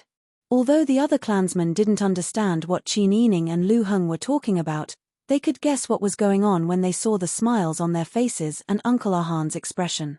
Ahan took a deep breath and told his people what they meant. This time, there were a few more people who were touched. Everyone hurriedly tried to persuade them to leave. However, due to the language barrier, Qin Yining couldn't understand what they were saying. Lu Heng could understand, but he just smiled and shook his head, indicating that they didn't need to persuade him anymore. They looked at Ahan for help. Uncle Ahan still wanted to persuade him, but Qin Yining waved his hand and said, "Uncle, you don't have to persuade me anymore. I've already made up my mind." Qin Yining turned around and looked at Cao Yuqing. He smiled and said, "Let's say our goodbyes here. Aunt Cao, there's really no need for you to go into the desert with me. I'm with so many clansmen, and we have enough supplies. I'm sure there won't be any problems. Besides, my father needs someone to protect him. I don't want to go into the desert and worry about my father's situation. Besides, I'm counting on you to tell my father about my situation." He then turned to Liao Zhibing and the Zhao brothers. "There's no need for the three of you to continue seeing me off. Go back to the border and live your lives as usual. I believe that our alliance members will be able to live a stable life." Liao Zhibing frowned. His lips moved for a long time, but he didn't say anything to refuse. Qin Yining sighed in relief when he saw that Liao Zhibing didn't insist on going into the desert with him. Cao Yuqing stared at Qin Yining. Her face was tense. "I really want to knock you out and take you away. Aunt Cao, since you said that, I won't do it." Qin Yining smiled. "I'm very happy that you can handle this matter rationally. But you're not rational," Cao Yuqing said anxiously. "If I let you lose your life, how will I face your father in the future?" "Aunt Cao, I'm not being irrational. I just have my own bottom line. I believe that even if my father finds out about my decision, he won't oppose it even if he feels bad for me. There are some things that I can't do in this world. If I do, I'll have to live in guilt for the rest of my life. I don't want to be that kind of person. I hope that Aunt Cao can understand." Cao Yuqing gritted her teeth and spat. "Little hussy, if I didn't understand you, I would have already taken you away like a bag." Qin Yining knew that Cao Yuqing was in a difficult position, but he wouldn't change his mind. He just smiled at her apologetically. After thinking for a moment, Qin Yining sighed and said, "Aunt Cao, I'll have to trouble you to pass a message to Wang Yi." "What message?" Qin Yining smiled bitterly and said, "I've already lost everything I have while running for my life. I don't have anything to give him. Aunt Cao, tell him not to worry about me. I'm very lucky. Even a wolf can't eat me. I'll definitely survive. Also, ask him to take good care of my parents for me. Also, ask him to take care of Bing Tang and Xiao Kanji for me." Qin Yining hesitated for a moment, but he still moved closer to Cao Yuqing's ear and said in a voice that only the two of them could hear, "If the imperial court really doesn't tolerate him in the future, I believe that he won't be a pushover. If he can gain the trust of the former officials of Biji, ask Xiao Kanji to take him to the mountain where I found Xiao Kanji. If he can find the location of her old residence, he'll be able to gain something." Cao Yuqing looked at Qin Yining in surprise. Qin Yining only smiled at her and said, "Aunt Cao, help me take care of him. Don't tell him this for now. If you wait 3 to 5 years and make sure that by then, there won't be any room between him and your majesty. If he's still the Pang Zhishi who cares about the safety of the people, you can tell him. Otherwise, this secret will only rot in your heart. You can't even tell my father. This is my last request. Aunt Cao, can you do it?" Cao Yuqing saw that Cao Yuqing was indifferent to life and death and was calmly making arrangements for her funeral. She felt very uncomfortable and said with a cold face, "You can tell this to him in the future. I won't get involved in the matters between you and your father. You won't die. Don't worry. I know that. There's no time to lose. You should leave quickly." Qin Yining urged Cao Yuqing, Liao Zhibing, and Zhao Yinuo to leave quickly. Cao Yuqing pursed her lips and stood up. She angrily pinched Qin Yining's face and said, "You're such a worrisome girl. Then she turned and strode away. Liao Zhibing, Zhao Yinuo, and Zhao Wanjin saluted Qin Yining and said, "Alliance Chief, we're leaving. I won't see you off. Be careful." Qin Yining also saluted back. Uncle Ahan and the tribesmen of the Minuo tribe saw that Qin Yining had sent all of their people away, but she was determined not to leave. They were even more moved. They felt that Qin Yining was a woman after all. She had a family in Daeju and a husband who loved her. If she went back, she would be able to live a good life. Compared to Lu Heng, who had a family and couldn't go back, Qin Yining's position in their hearts was even higher. Qin Yining saw that Cao Yuqing and the others had left with their horses, so she turned around and said, "Since we've decided, let's prepare enough water and get ready to leave." "Okay." Uncle Ahan nodded and immediately led his men to urge the tribesmen to prepare. At the same time, he spread the news that Qin Yining and Lu Heng were unwilling to leave for their common survival.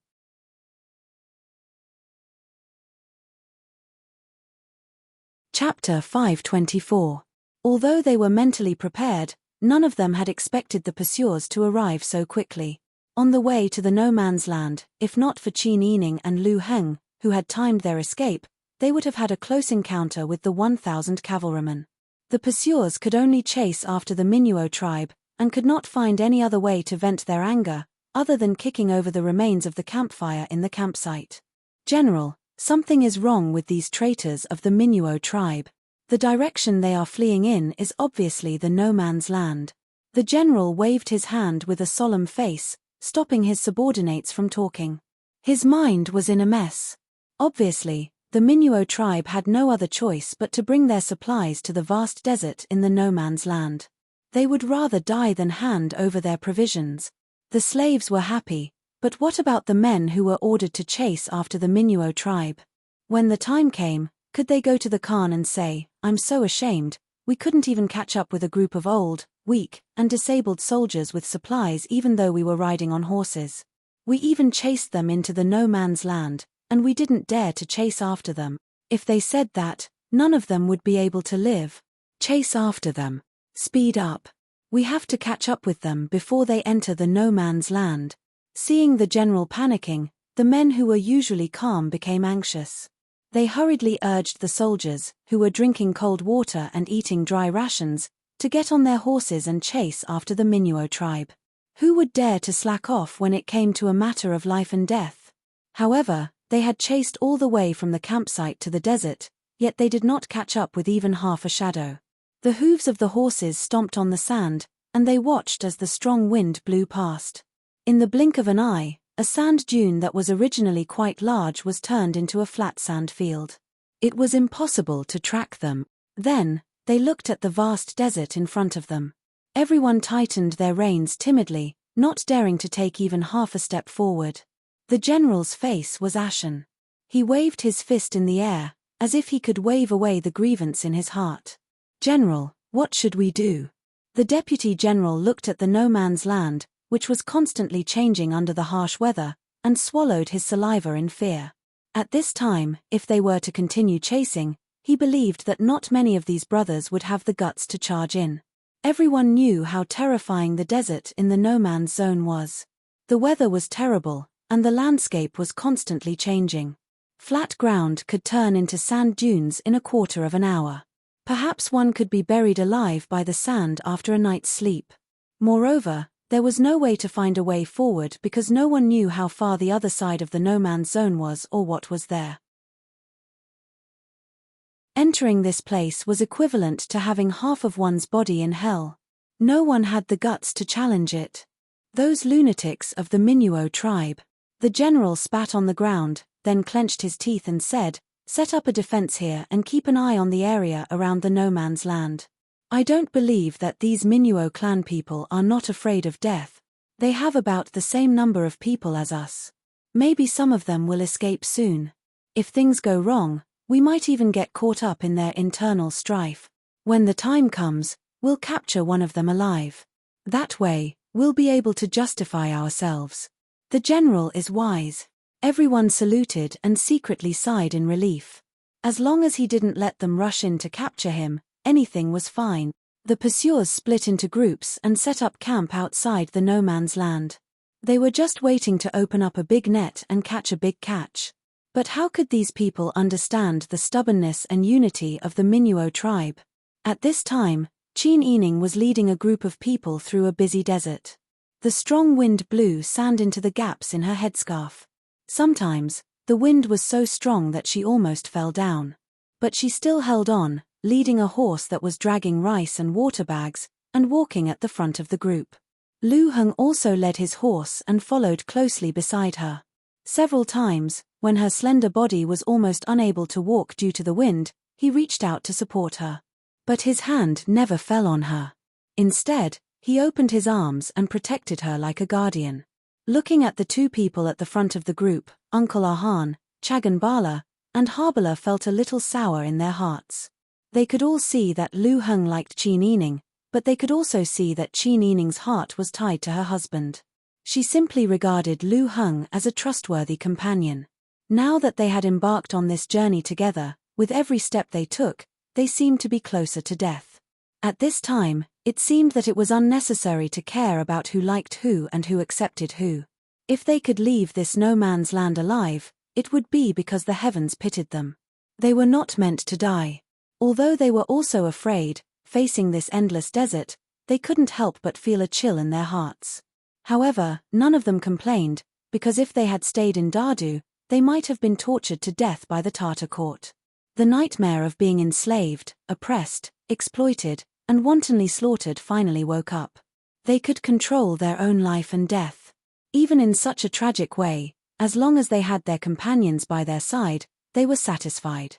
Just as Qin Yining's group entered the no man's land and the pursuers set up a large net outside the desert, waiting for them to run out, in the imperial palace of Daeju, Li Chitian stared at Li Guanwen in front of him with a gloomy face and said, "What did you say? Say it again for me." Li Guanwen was so scared that he knelt down with a plop and kowtowed repeatedly, "Your Majesty, please calm down. This servant did indeed hear that Prince Zhongshuren took his personal guards out of the city." As soon as he finished speaking, Li Chitian grabbed a teacup and fiercely smashed it on the marble floor. With a crisp sound, the broken pieces of porcelain splashed onto Li Guanwen's face, scraping several bloody marks. He didn't even dare to blink. "Your Majesty, please calm down." Li Chitian stood up angrily and angrily pounded the memorials on the table with his large palm. "Pang Jishi, what a Pang Jishi. He actually dares to ignore me to this extent. Disobeying an imperial decree once is a capital offense. I really didn't want his life, but he actually dares to cause trouble. He actually took his guards and ran away. Does he want to rebel? Come, surround the Prince Zhongshuren's residence. I want to personally ask those two old things of the Yarrow family and that cheap woman how they teach their son. Your Majesty is in a fit of anger. Who dares to say half a word in front of Emiani?" Li Guanwen hurriedly complied and led his men to prepare for Your Majesty's departure from the palace. At this time, 50 li outside the city gates, Ji Zheyu was wearing a red fox fur coat that seemed to be burning with flames. He was sitting upright on the silver-white steed that Pang Xiao had given him. His fair and slender hand held a pitch-black horsewhip as he stood in the middle of the small path. Pang Xiao reined in his black horse and smiled in surprise. "Ah Lan? Why are you here?" Ji Zheyu shook the reins and urged his horse closer. Although the Jinghu Wei behind Pang Xiao didn't show any change in expression, everyone's body tensed up. Ji Zheyu's long brows slightly furrowed and his dignified gaze swept over them. This caused the Jinghu Wei behind Pang Xiao to feel uneasy, and their sharpness was greatly restrained. "You want to find the Qin clan? You can't bear it anymore?" Pang Xiao's straight brows also furrowed as he nodded. "These past few days, my heart has been very flustered. I keep feeling that if I don't go, something will happen to Sister Yi." Ji Zheyu frowned as he looked at Pang Xiao's handsome face that had become even more angular after losing weight. He pursed his lips and said, "You care about her that much? Ah Lan, she is as important as my life in my heart. But didn't you say before that a man doesn't have to worry about not having a wife? No matter how good the Qin clan is, can her life compete with the lives of everyone around you? If you leave now, aren't you afraid that your family will be implicated?" I believe that even if something happens to the Qin clan, she still hopes that you can live well and take care of your family, as well as her parents. She won't leave the capital on impulse like this. You have to know that your current actions are touching your Majesty's reverse scale. Ji Zheyu was a cold person who didn't speak much, but when it came to Pang Xiao's matters, he would change his usual habits. Pang Xiao's expression changed as he jumped off the horse. His black sable fur cloak was raised, revealing his long and powerful legs that were hidden under the cloak and covered by black trousers. He threw the whip to Huzi behind him and walked towards Ji Zheyu. Ji Zheyu also jumped off the horse and walked towards Pang Xiao with a frown. He frowned so much that a wrinkle appeared on his forehead. The fire fox fur coat made his jade-like skin look even fairer.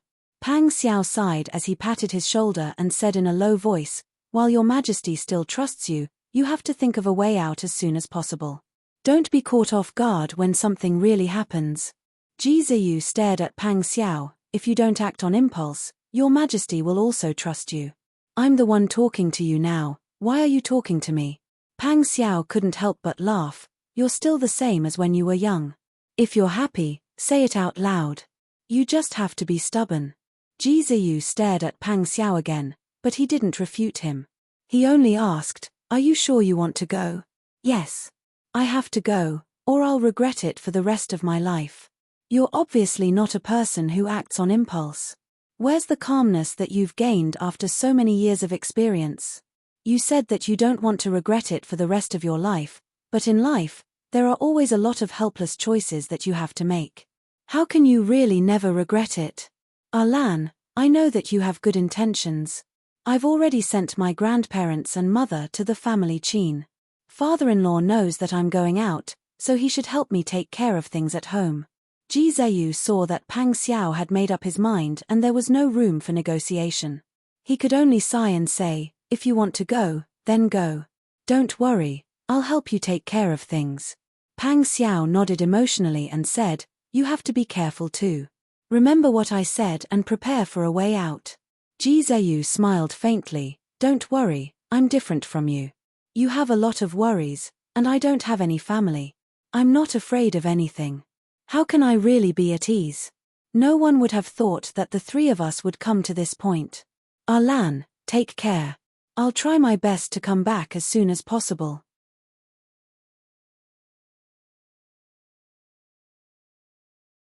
Chapter 525.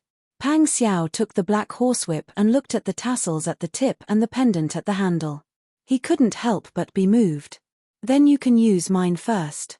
He walked to Huzi's side and took the horsewhip that he had used for many years. He then handed it to Ji Zheyu. Ji Zheyu took it and shook the horsewhip in his hand. He smiled and said, "Okay, I'll take it as a gift from you. Let's go. It's getting late." Pang Xiao nodded. He suddenly opened his arms and hugged Ji Zheyu. The two of them were about the same height. They were both very tall. Pang Xiao was moved by Ji Zheyu's brotherly affection. He held Ji Zheyu's whip and gently hit Ji Zheyu's back twice. Ji Zheyu was surprised at first. He then slowly raised his hand and hugged Pang Xiao back. His peach blossom eyes revealed a warm smile that could not be hidden. "Good brother, wait for me to come back. Let's drink." "Okay, we won't go back until we're drunk." Ji Zheyu hit Pang Xiao's shoulder. Pang Xiao laughed loudly and hugged Ji Zheyu again. Then he turned around and mounted his horse. He waved to Ji Zheyu in high spirits, "Let's go." Ji Zheyu took Pang Xiao's horsewhip and led his silver-white horse back a few steps to make way. Jinghu Wei and the others followed behind Pang Xiao. They rode past Ji Zheyu and quickly disappeared into the distance. Ji Zheyu finally tightened his grip on the horsewhip that Pang Xiao gave him. He returned to his expressionless self and mounted his horse, urging it to return to the capital. He did not immediately return to his prince consort's residence. Instead, he made a detour to the family Qin. However, because he was worried that there would be spies around the family Qin, he did not dare to show his face and only glanced at them from afar. Just as he turned a corner in the alley, he saw a group of people coming to a halt at the end of the alley, facing the family Qin's entrance. The leader of the group was riding a tall red horse. He was wearing a mink fur cloak and a warm hat with a mink fur rim. His face was as calm as water as he dismounted from his horse under the service of a bowing man wearing an iron-gray cotton robe. Although he was far away, Ji Ziyu easily recognized that the person who had come was none other than Emperor Li Qitian, who was supposed to be at the top of the palace. Ji Ziyu hurriedly dismounted from his horse and hid on top of the wall. He cautiously peeked his head out to observe, but his brows were tightly furrowed in worry. At this time, Li Qitian was standing in front of the family Qin's entrance with a gloomy face and his hands clasped behind his back. Li Guanwen and a group of imperial bodyguards were in a panic. They carefully guarded the front, back, left, and right. When they went to the Prince Zhongxian's residence, they unexpectedly found nothing. There were only servants left in the residence. Pang Xiao's maternal grandfather, his wife, and mother said that they had left early in the morning with a bundle to visit relatives. They did not know when they would return. How could it be such a coincidence that they left just like that? He had known Pang Xiao for a long time. How could the Yarrow family and the Pang family have any relatives to visit? It was obvious that they wanted to tease him. Good. Since they said that they wanted to visit relatives, wasn't their family's biggest in-law the family Qin? He wanted to see how the family Qin would react. If the Qin Huayuan really dared to cover up the secret stash as he guessed, then everything would be out of his control. In a fit of anger, Li Qitian had already lost his reason. He ordered in a deep voice, "Go and knock on the door." The attendants and imperial bodyguards did not dare to be negligent. They immediately complied and quickly went to knock on the door. The doorman answered very quickly.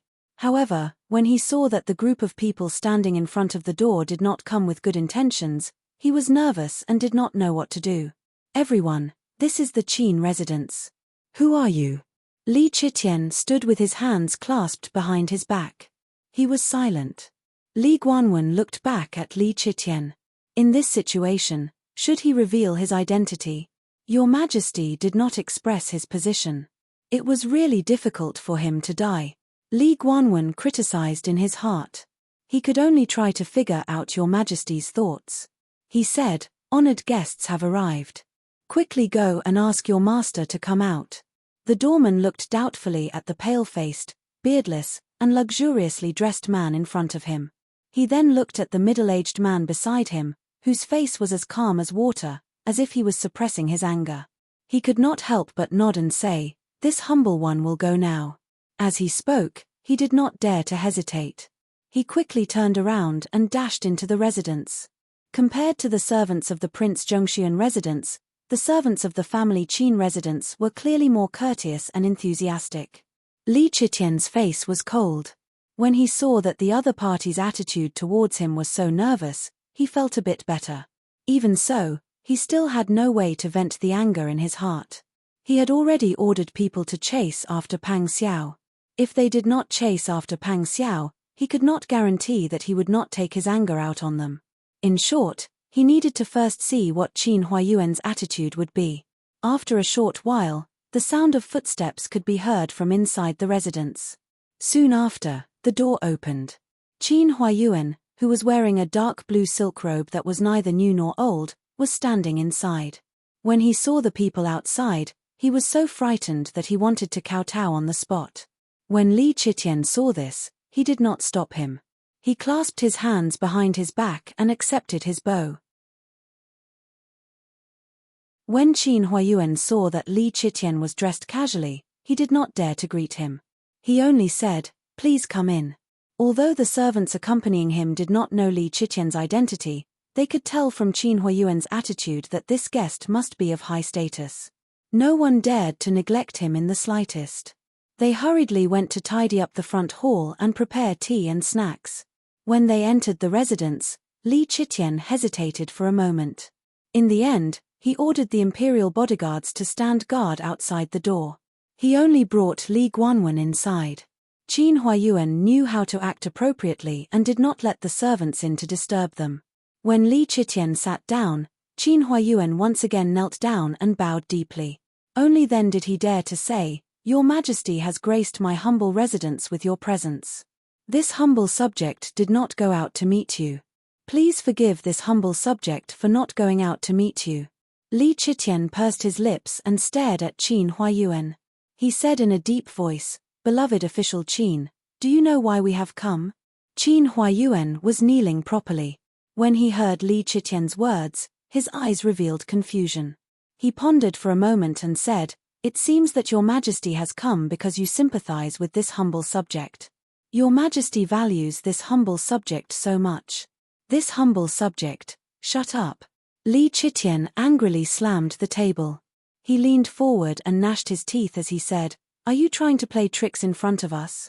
You clearly know why we have come, yet you are playing dumb in front of us. Beloved official Qin, we have always valued your talent and have never made things difficult for you because of your status as a humble subject. Is this how you repay us?" Chem. Qin Huayuan's face turned pale. He hurriedly kowtowed and said, "Your Majesty, please calm down. This humble subject does not understand your Majesty's meaning.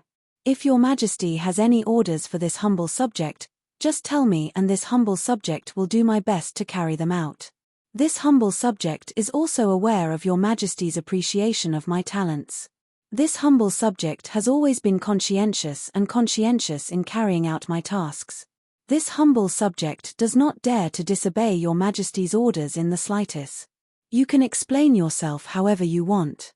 Let us ask you, do you know that Pang Zhishi has left the capital?" Li Chitian stared fixedly at Qin Huayuan's face. He did not want to miss any expression on his face. Qin Huayuan's eyes widened in astonishment. He said in disbelief, "Your Majesty means that Prince Zhongshiren has left the capital? Your Majesty did not give him any orders. He is."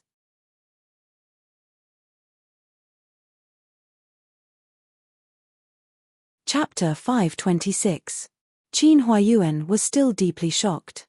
He was as dumb as a wooden chicken, as if he didn't notice Li Chitian's anger at all. Instead, he knelt on the ground. After a while, he stood up and asked, "What did Wang Yi do when he left the capital? Did he leave alone, or did he leave with someone? What about the rest of the people in the prince's residence? Are they in the residence?" Li Chitian looked at Qin Huayuan suspiciously. His shocked and helpless appearance wasn't fake. The confusion and astonishment in his eyes were also very real. Li Chitian had never seen Qin Huayuan like this. Even when he had just arrived in Daeju as a surrendered official, he hadn't been so flustered when the other officials in the imperial court made things difficult for him. Perhaps Qin Huayuan also knew that Pang Zhishi's departure would place all the blame and pressure on him, his father-in-law's shoulders, so he was flustered. Li Chitian's suspicions lessened a bit. But even so, he still wouldn't trust Qin Huayuan. The servants of Prince Zhongshian's residence said that before Pang Zhishi left with the soldiers, Pang Zhishi's maternal family and mother left with a bundle, saying that they were going to visit relatives. From what we know, that family's relatives are all dead, except for the family Qin. Let us ask you, did they come to your residence? Your Majesty, this subject doesn't dare to deceive you. This subject is on leave today and hasn't left the residence. I definitely didn't see the in-laws come to my residence. Your Majesty can ask the servants in my residence at will, and you can also order your subordinates to investigate at will. This subject has no objections." After expressing his loyalty emotionally, he kowtowed heavily. Li Chitian saw Qin Huayuan's sincerity, so his suspicions lessened a bit. But it was only a bit less. "Since my beloved subject is so sincere, how can we not give you a chance to prove your innocence? If we don't thoroughly investigate the residence, people will say that there is something wrong with the Qin residence. Why don't we personally take charge today and have them investigate? What do you think? Your Majesty is merciful. This subject is deeply grateful." Qin Huayuan continued to kowtow. Li Chitian chuckled and looked at Li Guanwen. Li Guanwen immediately turned around and went to the door to summon the imperial bodyguards. Soon, the small courtyard of the Qin mansion became noisy. Because Li Guanwen had specifically instructed that Your Majesty was not here to search the family Qin's residence, and that Your Majesty wanted to continue to put Minister Qin in an important position. Therefore, the bodyguards did not dare to go too far. First, they did not want to damage the family's belongings. Second, They did not want to offend the womenfolk. But even so, the womenfolk led by old Madam were so scared that their faces turned pale. They stood in the courtyard of the inner residence with a few servants serving them and watched those imperial bodyguards search the rooms one by one. The womenfolk did not know what had happened, but the womenfolk who had experienced a lot of family Qin in Daju felt cold in their hearts. It was as if they had returned to the time when they were ambushed and forced to abandon their family and work to come to Daju. The old Madam wiped her tears and sobbed, "Truly sinful, sinful. What kind of sin have we committed to have such a thing happen again?" 8th young Miss and Qin Huaining supported the old Madam on the left and right. Han's 2nd young mistress hid in the crowd with her child in her arms. When she saw the imperial bodyguards come out of the room, they didn't take any of the family's belongings. They didn't seem to be taking advantage of the situation to rob. She gathered her courage and asked, "What is everyone looking for? Tell us. Perhaps we can help." The members of the Sun clan, 2nd Old Madam, and Old Madam all turned around and glared at her. Provoking this group of fiends at this time, were they afraid that they wouldn't notice this family's womenfolk? Han's 2nd young mistress felt wronged by the glares, so she moved behind her husband, Qin Han. Qin Han, Qin Yu, and Qin Xian all stepped forward and shielded the womenfolk behind them. Because of Li Guanwen's instructions, the imperial bodyguards didn't want to make things difficult for the family Qin, so they asked, "Have you seen the old master, Old Madam, and Old Madam of Prince Zhongshiren's manor?" Old Madam was stunned when she heard this. "You came to our manor to search for the in-laws' family?" 2nd Old Madam said, "Of course, we saw them when we visited relatives in the past, but we haven't seen them for a long time." The imperial bodyguards didn't say much to the womenfolk and went to the front hall to report. Seeing the men coming out in a single file, the whole family breathed a sigh of relief. Qin Han reprimanded 2nd young mistress in a low voice, "In the future, we can't talk too much. You're the daughter-in-law and can let go, but can you also let go of your younger sisters?" Han's 2nd young mistress was reprimanded until her face and ears turned red. She lowered her head and didn't dare to say anything. Seeing that Qin Han had disciplined his wife, Old Madam didn't say anything else. She turned around and instructed Mammy Qin in a low voice, "Quietly go to the front and see what's going on. Why did they come to our manor to search for the in-laws' family and make it seem like they're raiding our manor?" "Yes. Yes," Mother Qin replied and carefully walked towards the second gate. In the front hall, Li Chitian heard the imperial bodyguards report and saw the reactions of the rest of the people in the Qin manor. His suspicions disappeared a lot. Although he was still suspicious and felt that Qin Huayuan would definitely protect his son-in-law, he didn't have any solid evidence now. It was hard to pin any charges on Qin Huayuan. Moreover, the court was in turmoil now. The aristocratic families and the old officials of Biji had seen what happened to Grand Secretary Lu and were more cautious about the court. The second son of the Lu family trusted the patriarch, but his rallying power and ability were limited.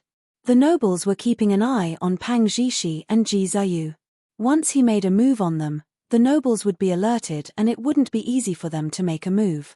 The surrendered officials' faction was already following Qin Huayuan's lead. Ever since the Yuqi Yang and Jiyu Shixiang were captured and imprisoned in the imperial prison, the surrendered officials' faction was also in turmoil. If they made a move on Qin Huayuan now, the surrendered officials' faction would also be in chaos. On top of that, the Taitan was eyeing covetously and trying to start a war. Li Chitian was already in a terrible fix. He had been under so much pressure for the past few days. The next day, Pang Xiao left with his soldiers without saying goodbye. Li Chitian couldn't control his temper anymore. However, looking at Qin Huayuan, who was kneeling on the ground and listening to his orders, Li Chitian weighed the pros and cons. In the end, he sighed and personally helped him up. He said with a pleasant expression, "It's just a misunderstanding. Please don't take it to heart." Qin Huayuan seemed to be very moved. He shook his head and said, "Your Majesty has to deal with a myriad of affairs every day and is truly overworked. The state's affairs are complicated. This subject is incompetent and can't share the burden with Your Majesty. Your Majesty's actions are understandable. This subject only hates myself for being so useless. The Taitan's affairs are so troublesome. This subject is a useless scholar and can't help relieve your Majesty's worries. Qin Huayuan's words truly touched Li Qitian's heart. It's lonely at the top. As an emperor, what he hoped for the most was to be understood by others and not simply to be feared. Apart from the fact that Qin Huayuan's son-in-law was very troublesome, he actually liked Qin Huayuan very much. Forget it. Li Qitian let out a long sigh and said, "This emperor was really angry. It seems like Pang Zhishi knew that we would ask you, so he didn't dare to tell you about his arrangements and where his family members are hiding. You have always been intelligent. Why don't you analyze what Pang Zhishi was doing when he took his mansion troops out?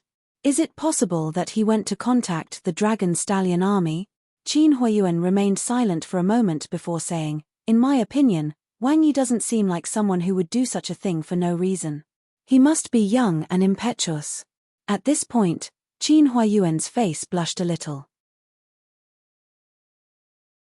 Li Qitian raised his eyebrows and asked, "Oh? Even heroes have a weakness for the charms of beautiful women. Wang Yi is a sentimental person. In the past, he obeyed your Majesty's every word. The things he did were all because he couldn't handle the charms of love. It's my fault for not teaching my daughter properly." Qin Huayuan was about to kneel down again as he spoke. "My dear minister, there's no need for that." Li Qitian helped him up and ordered Qin Huayuan to sit down. Qin Huayuan was so grateful that he shed tears of gratitude. Then, he sat down on the chair and lowered his head to listen to orders. At this point, Li Qitian's anger subsided a little. Thinking back, he realized that whenever Pang Xiao didn't listen to him, it was for the sake of beautiful women. This included the last time when he disobeyed the imperial edict more than 30 times. Therefore, Pang Xiao was no longer the flawless person he used to be. Now, he had a weakness that no one could touch. This was indeed a good thing for him. After all, with a weakness in hand, the tool would be more useful. Li Qitian sighed and said, he was also reckless. With Taitan's current situation, what's the point of him bringing those troops? Does he really think that his troops are all celestial soldiers? For the sake of today, he should think about how to make peace. Your Majesty is right. Qin Huayuan saluted and said, "Right now, Taitan is clearly using this as a pretext to make a fuss. They want to invade Daju's borders. If we start a war, we'll cause misery and suffering. If we have money to support the war, it's better to use it on the common people. Repairing bridges, paving roads, trimming dams, or reducing taxes on the common people can also be used. In short, it's better than wasting the money in the national treasury." Li Qitian nodded repeatedly as he listened. "You're right. However, the Taitan people don't think so." Qin Huayuan and Li Qitian began to discuss state affairs again. After Mami Qin watched from a distance, she went back to report to the Dowager Duchess. The person who came might be one of Master's colleagues. He came in a threatening manner. When he found that our family is fine, he started to discuss business with Master. Only then did the Dowager Duchess's suspended heart completely fall back to its original position. However, after thinking about it for a while, she still felt that there was something strange about this matter. Send someone to search the prince's mansion again. Where did Madam's family go? The person who came to search the inner residence just now was looking for Madam's family. Did something serious happen? Mami Qin heard this and immediately retreated to do as she was told. Not long after Li Qitian left, Qin Huayuan had just returned to the inner residence when the Dowager Duchess, who was frightened by the news that Mami Qin had inquired, grabbed his hand and exhorted, "Don't pay attention to the Pang family.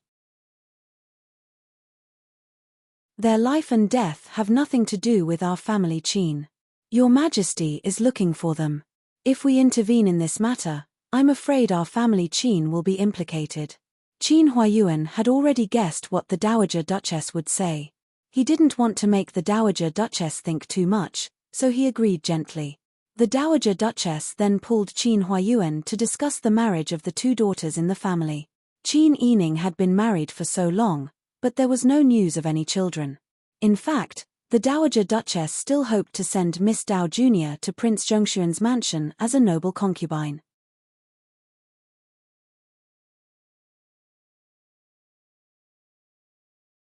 Chapter 527. Mother, Qin Huayuan said with displeasure in a deep voice, Sister Yi is my only daughter and your granddaughter. She has been kidnapped and we don't know if she is alive or dead. Instead of worrying about her situation, why are you thinking about arranging people to be by her husband's side? Is this what a grandmother should do? Qin Huayuan was thinking about his daughter's life and death. Also, he didn't know if your majesty would be able to come back to her senses after getting away with it this time. He was even more worried that the location where he hid his in-laws' family of 3 would be discovered. These things had already made his mind chaotic. In addition, although the Taytan had temporarily suspended the war due to the loss of provisions, who could be sure that the Taytan didn't have provisions to support the war? What if Sai Qin had the same idea as him and sent people off on horseback without bringing too many supplies? They would attack wherever there was provisions and charge all the way into Daju to plunder. At that time, wouldn't the people at the border suffer unspeakably? Qin Huayuan was already mentally and physically exhausted from thinking about these things. Yet, old madam brought up this matter again after experiencing a battle of wits. No matter how patient he was, his patience had been completely worn away by her selfish words just now. Old madam was stunned by her son's reprimand. She said in disbelief, Meng Ji, what do you mean? How am I not doing this for grandmother? Am I not doing this for our entire family, Qin? Sister Yi is my granddaughter, but I don't only have one granddaughter. Moreover, she isn't the most filial to me. Shouldn't I be planning for the future of other girls with family Qin families? Moreover, the marriage between the 2 families is an alliance. Since one granddaughter can't solidify the position of Wang Fei, isn't it time to send another one over? What are you feeling so awkward about? Qin Huayuan's face sank as he listened. The imposing manner that he had cultivated in the court for many years was completely released when he suppressed his anger. Although old madam spoke confidently, she still felt a bit scared when she met Qin Huayuan's cold eyes. However, she didn't feel that she was wrong. She only felt that her son was definitely siding with an outsider. Now that he had a wife and daughter, he didn't want his mother anymore. Old madam felt so wronged that her tears fell down. She sobbed and patted the pillow on her knees. Why is my life so bitter? How did your father teach you? I think you've forgotten. You refuted my words time and time again. You think that your wings have hardened and that you are the head of the family, so you are no longer filial to your mother. Usually, when old madam cried at this time, Qin Huayuan would comfort her gently and say some nice words to coax her. But today, Qin Huayuan just stood there silently, looking at her with a distant and unfamiliar gaze. Seeing that Qin Huayuan wasn't coaxing her as she had expected, the Dowager Duchess felt even more wronged and burst into tears. What a sin! I don't want to live anymore. I don't want to live anymore. Oh, my heart, it's all in vain. How much do you all dislike me? As she cried, she beat her chest and stamped her feet. She covered her face with a handkerchief. Half of the jade hairpin on her head slipped off, and the bun she wore loosened. Her white hair was scattered, as if she had been bullied. As if she had been abused. Second old master, second old madam, and third old master all silently watched old madam make a fuss. Originally, second old madam wanted to go forward and comfort her. There were already a lot of things happening at home. She cried and made a fuss. Where was the appearance of an old woman? However, second old master secretly pulled second old madam and didn't allow her to approach. Third old master couldn't bear to see his mother like this. He sneered, turned around, and left first.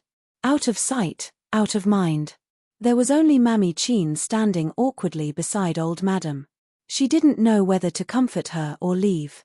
There was silence in the room. Old madam's throat was hoarse from crying, but she didn't see anyone come to comfort her. Qin Huayuan also didn't come to apologize. Her anger became more and more intense. She beat her chest and pointed at the Sun clan, who had been silent beside Qin Huayuan, and scolded, "It's you, this bitch. You urged my Meng Jie to learn bad things. Tell me, what pillow talk did you have?" Qin Huayuan's face was as black as the bottom of a pot. The Sun clan couldn't bear it anymore and finally mocked, "It's really funny. I urged your son to learn bad things? Why don't you take a look at whether your son is a 3-year-old child or not? Would he listen to me if I pillow talk? I also want to tell him to drive out those people who are disturbing the peace of the family. Would he listen? You. Old Madam's eyes widened in anger. She knew that the Sun Clan was scolding her indirectly. The Sun Clan's expression was still as stubborn as before. The words seemed to be squeezed out from the gaps of her teeth. I've really had enough. Old Madam is obviously the mistress of the family. You should think of ways to maintain the harmony between your children. But why are you the one who instigates trouble every time? What's wrong with Sister Yi? Why do you have to harm her like this? You urged 8th girl first and made her fall in love with the son-in-law. Didn't you think that if this matter of becoming a concubine didn't work out, would the sisterly relationship between 8th girl and Sister Yi be good? Did you think about how your daughter-in-law and sisters-in-law would get along?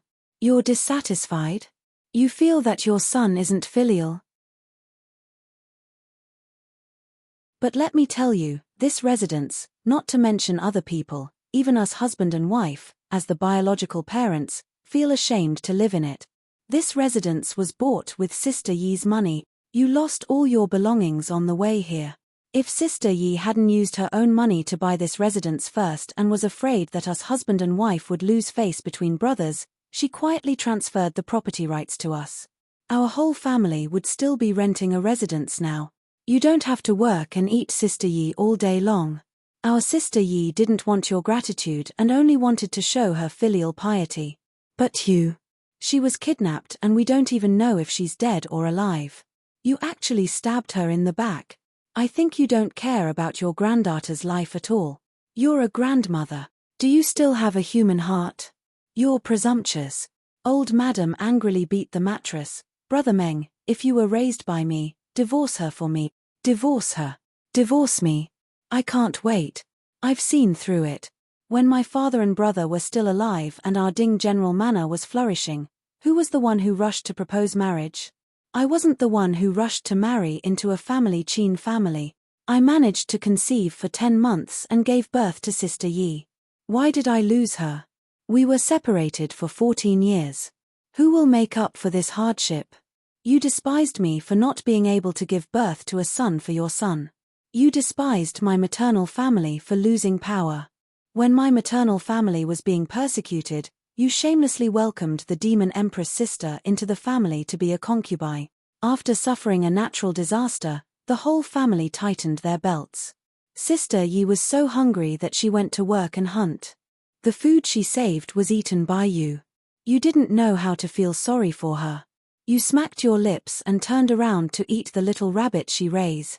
You even dared to eat such a palm-sized little bastard. Do you still have any shame? You enjoy the happiness of family but don't know how to cherish it. Instead, you instigate the relationship between your children. If I don't say it, you'll treat me as a mute. Divorce me, that's even better. My mother has already become rich in the south. I'm not homeless and have nowhere to go. I'm going to go out and talk about how you, as a mother-in-law, treat your children. The Sun Clan cursed angrily and spat fiercely. She turned around and left. Qin Huayuan's brows were already knitted into knots. He turned around and pulled the Sun Clan. Don't go. It's dangerous outside now. A war is about to break out. Let go of me. The Sun Clan shook off Qin Huayuan's hand. Tears streamed down her face. Qin Meng, I've been with you for most of my life. I've endured and experienced all the grievances, vexations, and dangers with you. I've endured what I should endure and what I shouldn't. Even when your mother despised me for not being able to give birth to a son, I raised your children one by one. I might be jealous, but it was because I cared about our many years of relationship. But when did I not take in concubines for you? Your mother is a mother. She loves her children and grandchildren, but I'm also a mother. I only have one daughter, Sister Yi. I was foolish in the past and did not treat her well. When Sister Yi went missing, it was as if someone dug out my heart and put it on the fire to roast. Your mother wanted to ruin my daughter's marriage for another granddaughter. She wanted to bully my daughter, and you want me to endure it. If you're a man, divorce me now. If it's inconvenient for you to leave the capital, I'll go. I'll go to Tayton to find my daughter. The Sun Clan's voice was trembling in the end. She was sobbing uncontrollably. Qin Huayuan's eyes were also red. He ignored the Sun Clan's fierce struggle and slowly raised his arms to embrace the Sun Clan. All right, I didn't do well enough. We're not young anymore. Be careful not to hurt your body from crying. It's not worth it. We still have to live to see Sister Yi give birth to children in the future, right? It would have been fine if no one coaxed her, but at this time, leaning into Qin Huayuan's arms and breathing in the faint scent of ink on his body, the Sun Clan grabbed Qin Huayuan's lapels and finally burst into tears. She cried and pounded his chest. It's all your fault. What kind of official are you? You work hard for the family, but why do you have to sacrifice my daughter? My daughter is not even 17 yet. She's still so young. The Sun Clan's long-suppressed worries, grievances, and dissatisfaction were vented out this time. She buried her head in Qin Huayuan's chest and cried until the sky turned dark. Qin Huayuan rested his chin on the top of the Sun Clan's head and allowed her to cry until his lapels were wet. His eyes also gradually turned red. Seeing the husband and wife like this, Second Furen also sobbed and wiped her tears with a handkerchief.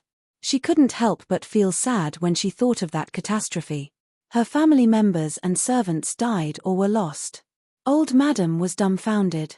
The Sun Clan had been married for so many years, but she had never seen her make such a scene. She actually dared to cry in front of her son's chest. She cried just now, but her eldest son didn't come to coax her. Old Madam pouted and sobbed again. She muttered, "Sinful, unfilial son, unfilial son." Second Old Master rubbed his temples. Seeing that his eldest brother ignored his mother, he could only brace himself. He sat on the edge of the bed and handed a handkerchief to Old Madam.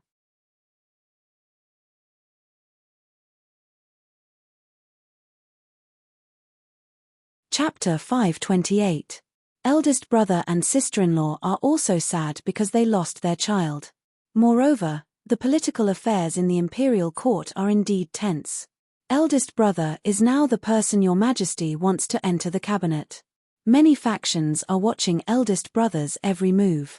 If things go wrong, he will lose his life.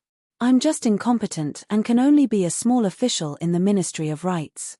If I have the ability, I can also help eldest brother. Mother, we're a family. Everyone knows how much big brother and sister-in-law have paid for the family over the years.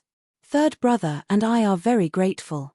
Mother, don't be unhappy with big brother because of these things. Instead, you'll distract big brother. Old Madam was very sad. Now, she really saw through Qin Huayuan and felt that he was no longer the filial son who was obedient to her in the past. She put all her love on this son and even neglected the second son of the first wife for so many years. Now, when she was sad, wasn't it her second son who came to coax her? Moreover, Second Old Master's words really gave Old Madam a way out. She couldn't find a reason to refute the Sun Clan and didn't dare to do anything to her eldest son. In the future, she still had to rely on him, so she could only swallow this anger. If she didn't speak now, everyone would think that she was giving in to the Sun Clan as an old person. Therefore, Old Madam wiped her tears and didn't scold people, let alone ask Qin Huayuan to divorce the Sun Clan. In any case, she could see that Qin Huayuan wouldn't be obedient and divorce his wife. Qin Huayuan saw that Old Madam was coaxed by Second Old Master with a few words and the crying Sun Clan in his arms finally stopped wailing. His heart relaxed a bit. Mother. Qin Huayuan patted the Sun Clan's shoulder and said, "You're in spring and autumn now, so you should enjoy your remaining years. In the future, you shouldn't worry about the family's affairs, the marriage of your children, or the household's chores. You just need to take care of your own body, live a long life, and let your son be filial to you for a long time." Qin Huayuan's words made Old Madam's eyes turn red again and she screamed, "You unfilial son, are you trying to rebel?" By doing this, Qin Huayuan was sternly and clearly warning the Dowager Duchess, letting her know her place and live her own life. She should no longer stretch her hand into other rooms and meddle carelessly. He also didn't need her to take care of the money and things in the inner residence. Mother, that's all I have to say. If Mother really doesn't like us, we can only move out. Qin Huayuan bowed again and said, "Just now, it was your majesty who brought people to our mansion. Your majesty is suspicious of me. I've been trembling in fear in the imperial court, and I'm already very tired. I just wanted to go home and relax my tense nerves. I didn't want to cause any more trouble. Please understand, mother." After saying that, Qin Huayuan dragged the Sun clan out. Everyone was shocked by the news that your majesty had come in person and sent people to search their house. Second master wasn't in the front just now, so he didn't see Li Chitian. Therefore, he only found out about this news now. Old Madam was so scared that her whole body trembled. She tightly grabbed Second Master's hand and said, "What your eldest brother said just now. That's not right. That group of people was clearly searching for in-laws. How could it be your majesty who brought them to our house?" Second Master was also caught unprepared by this news. He stood up and said, "Mother, right now, the situation in the imperial court is really tense. Son will go and discuss countermeasures with eldest brother. You must not cry again." Okay. Quickly go." Compared to competing with her daughter-in-law, Old Madam cared more about her own life. She repeatedly waved her hand and urged Second Master to go out. Second Master also came out with Second Madam. When they reached the corridor, they saw that the servants in the courtyard were all standing far away. Eighth young Miss and Qin Huaining were standing far away under the eaves of the corridor and talking. They didn't dare to approach. Second Master whispered to Second Madam, "Look after mother. Don't let her cause trouble again. This time's matter isn't ordinary. I will go and ask eldest brother." Second Madam whispered, "I don't dare. What if I say too much and mother makes you divorce me?" Second Master was so angry that he rolled his eyes and reprimanded, "Nonsense." Then, he turned around and hurriedly left. Second Madam took a breath of the cold winter air and breathed on her hands. Thinking of the words that the Sun clan had just scolded Old Madam, she felt refreshed to the bottom of her heart. She had long disliked Old Madam's attitude. Almost every word that the Sun clan had scolded was what she was thinking. Not only did the Sun clan feel distressed for Qin Yining, Second Madam had also always remembered how good Qin Yining was. Humans weren't plants. There weren't many people who could be as ungrateful and short-sighted as Old Madam. Second Madam stood outside for a while before returning to her room. She saw that Han's second young mistress was serving Old Madam. She was happy and relaxed, so she didn't approach. Instead, she sat down on the heated Kang bed in the outer room and took a cup of tea from a maidservant to warm her hands. In the study in the front yard, Qin Huayuan, Second Master, Third Master, Qin Han, and Qin Yu were gathered together. They were discussing the matter of Li Chitian's visit. Qin Huayuan whispered, "Son-in-law brought the troops to the Taitan to find Sister Yi. Your Majesty suspects that son-in-law is colluding with the Dragon Legion and is plotting something." He hurriedly went to the prince's mansion but didn't see his in-laws. Thus, he suspected our mansion and came to find us. So that's how it is. Qin Han said, "I didn't expect brother-in-law to have such a plan." Qin Yu also praised, "That's right. For the sake of fourth sister, brother-in-law has defied imperial edicts many times." Second Master and Third Master weren't as relaxed as the young people. Second Master was silent, calculating the current situation in his heart. Third Master said worriedly, "Your Majesty came to our house and didn't find anyone. Can he trust us?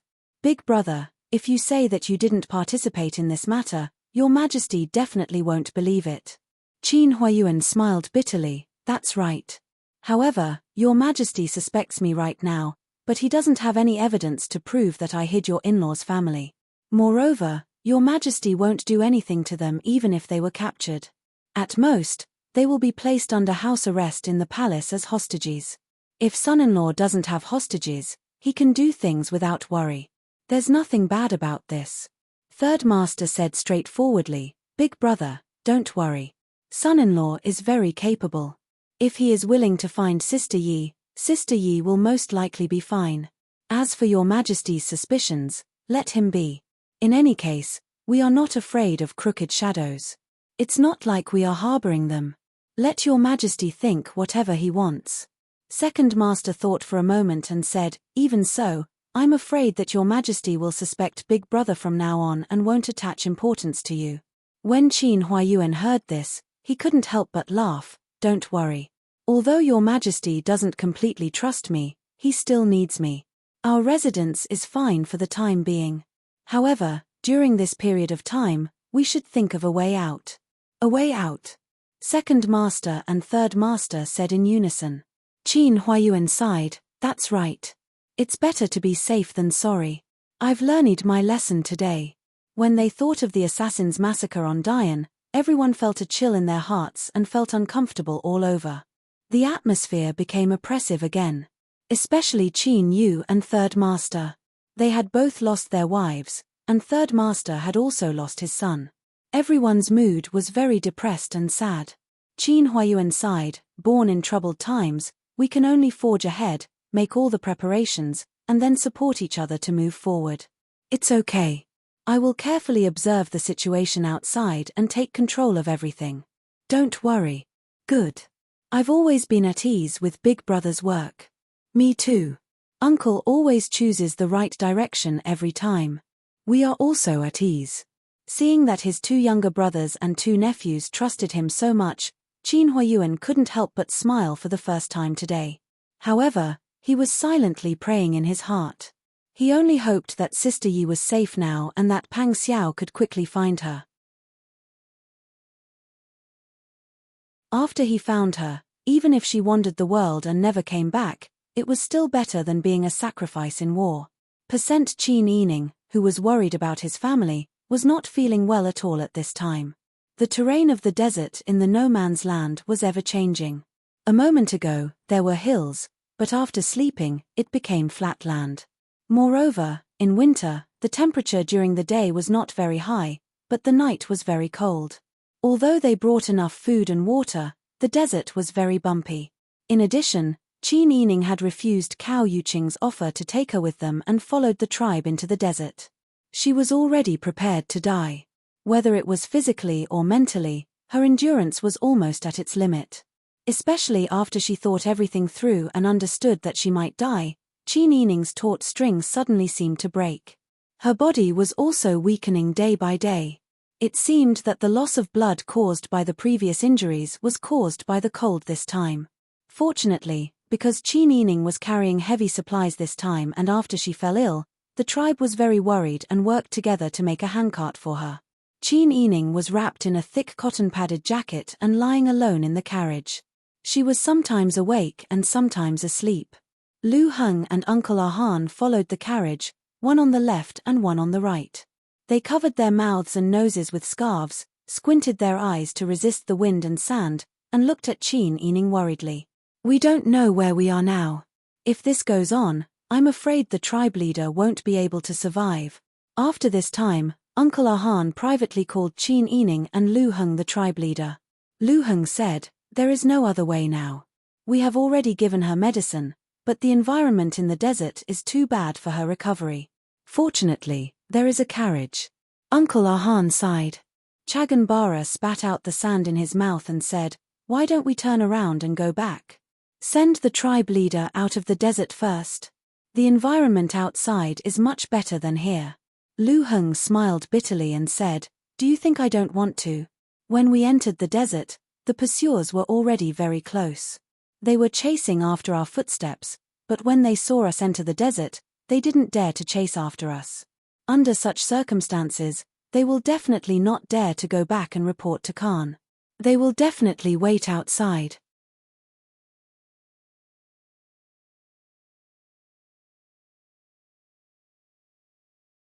Chapter 529.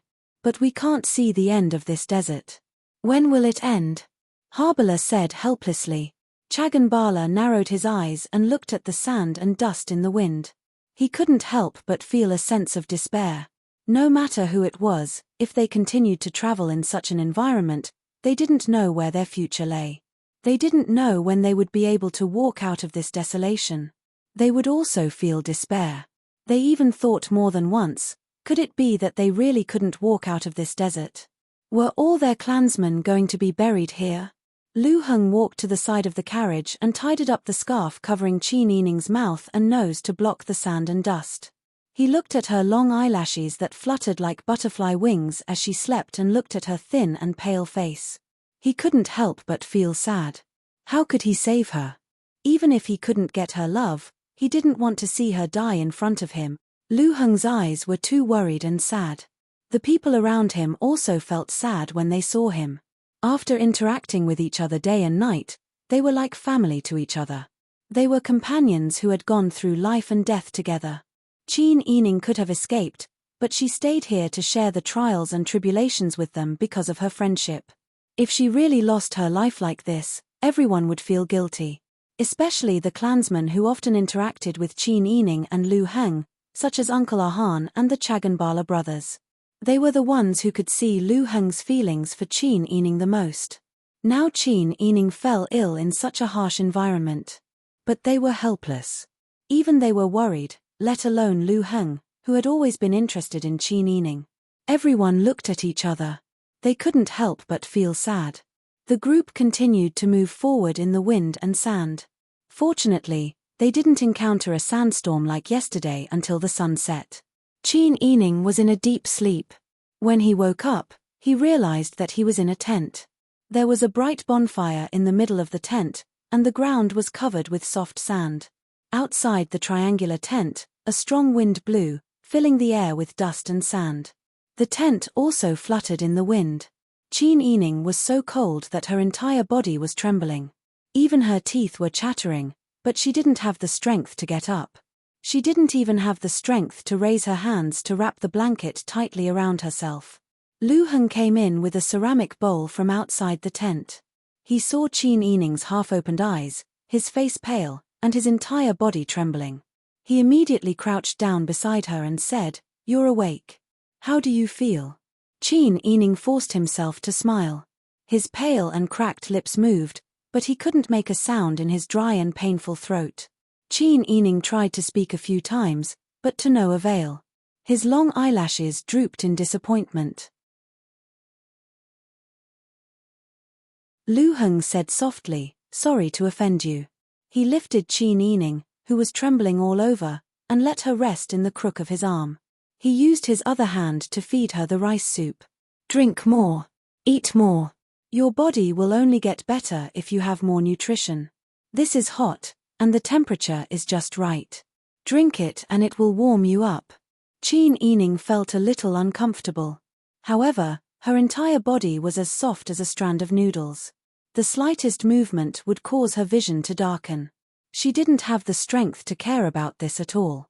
She could only move the corners of her lips and silently say, "Thank you." Then, she took small sips from the bowl. Her face was as white as a sheet of paper. The hair on her forehead was wet with cold sweat. Strands of hair stuck to her forehead and ears, making her face look even thinner and smaller. Lu Heng lowered his head to look at Qin Yining, who was nestled in the crook of his arm and sipping the rice soup. His heart felt as if it had been brushed with a layer of honey. If Qin Yining wasn't trembling all over, and anyone who looked at her could feel how uncomfortable she was, Lu Heng wished that time could stop right there and then. If only the two of them could accompany each other in such a peaceful time, Lu Heng would be willing to give up all his fame and fortune. The warm rice soup slid down her stinging throat and flowed down her esophagus into her stomach. This kind of warmth formed a strong contrast with the bone-chilling cold she felt. She shivered all over and trembled violently. Lu Heng hurriedly put down the empty bowl and took out a clean cotton handkerchief to carefully wipe off the cold sweat on her face and neck. Qin Yining wanted to dodge, but she didn't have the strength to do so. In the end, she could only close her eyes and make do for the time being. "How do you feel? Are you okay?" Lu Heng asked worriedly. Qin Yining smiled bitterly. Her throat, which had been moistened by the rice soup, made a hoarse sound that sounded like sandpaper being rubbed against something. The sound was almost inaudible, as if she was breathing into Lu Heng's ear. "I don't think it's good." Her hot breath blew into his ear. She had to take a breath to finish a simple sentence. Her voice was as soft as a mosquito's and was almost inaudible. Lu Heng's heart trembled when he heard that. His eyes were hot and he was almost about to cry. "Don't worry. We have plenty of food and water. I even brought some medicinal herbs. As long as you take good care of yourself, eat well, and take medicine, you will definitely get better." Qin Yining smiled tiredly and nodded with difficulty. Then, she shook her head and said intermittently, "You don't have to be too stubborn. People are always going to die. Life and death are predestined. You don't have to force it." Lu Heng felt a great pain in his heart. It was as if there was a crack in his heart and something warm was flowing out. It was so painful that he could barely breathe. After a long while, Lu Heng finally calmed himself down. He forced a smile and wiped her cold sweat with a handkerchief again. "You are right. People are predestined to die, and your life will definitely not end here. You are a person with good fortune. Your family and Wang Yi are all waiting for you to return. In the future, you will live a life full of children and grandchildren. You will live a carefree life. You won't have to work so hard anymore. Those days are not far away, so you have to have some confidence in yourself." Qin Yining listened to Lu Heng's comforting words, but she did not understand them. Her head and ears were buzzing. Lu Heng's words also became a jumbled mess that overlapped with each other. However, she knew that Lu Heng must be comforting her. Therefore, Qin Yining tiredly closed her eyes and softly said, "Thank you." Qin Yining felt that her thank you was already very loud, but in Lu Heng's ears, it was almost inaudible. For a moment, Lu Heng even hoped that he could take her out of the desert to find a doctor. However, as they walked further and further, the path they came from became more and more confusing. Until now, Lu Heng could barely tell which direction they came from. This was a hopeless situation where they would be trapped in the desert until they died. Lu Heng took off his cotton robe and hugged Qin Yining, who had already fallen asleep again, tightly.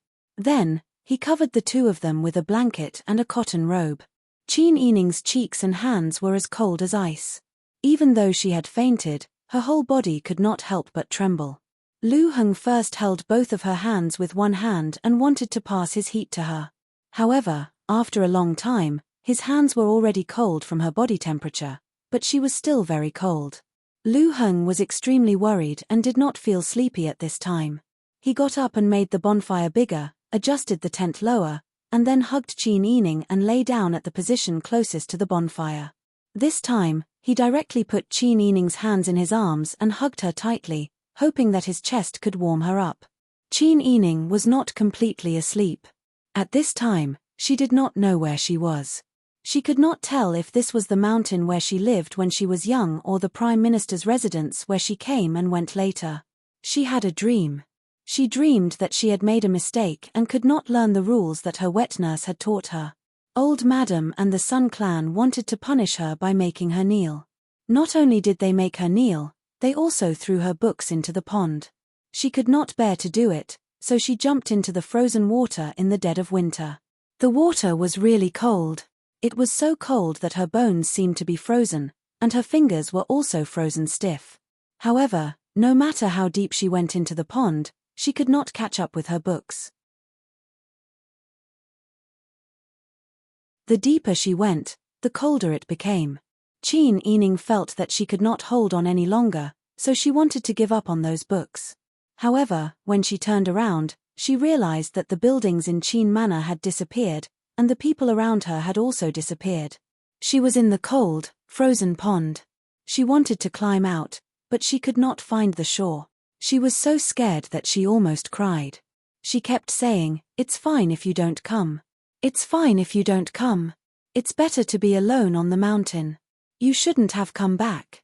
Lu Heng was already a little dazed when he was not paying attention. In his half-awake state, he heard someone murmuring in a low voice. He only heard one sentence clearly, "You shouldn't have come back." Lu Heng was concerned about Qin Yining, so naturally, he had carefully inquired about Qin Yining. Therefore, Lu Heng knew how she was swapped when she was young, how she was adopted outside, how she survived on the mountain alone, how she returned to the Qin Manor after she was found, and how she survived in Qin Manor. Therefore, Qin Yining's ravings immediately poked at the soft spot in Lu Heng's heart. Such a weak and helpless person, Yet her heart was so strong. Qin Yining was a shining point in Lu Heng's eyes from head to toe. She was an existence that could be discovered and sealed away in his heart like a star that would never shine. However, no matter how beautiful and shining the star was, he did not know when the starlight would suddenly disappear.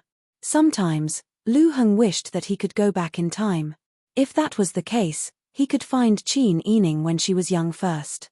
He could participate in her life without any worries, help her, and help her grow. He could help her so that she would not have to pick wild fruits and hunt for food at such a young age.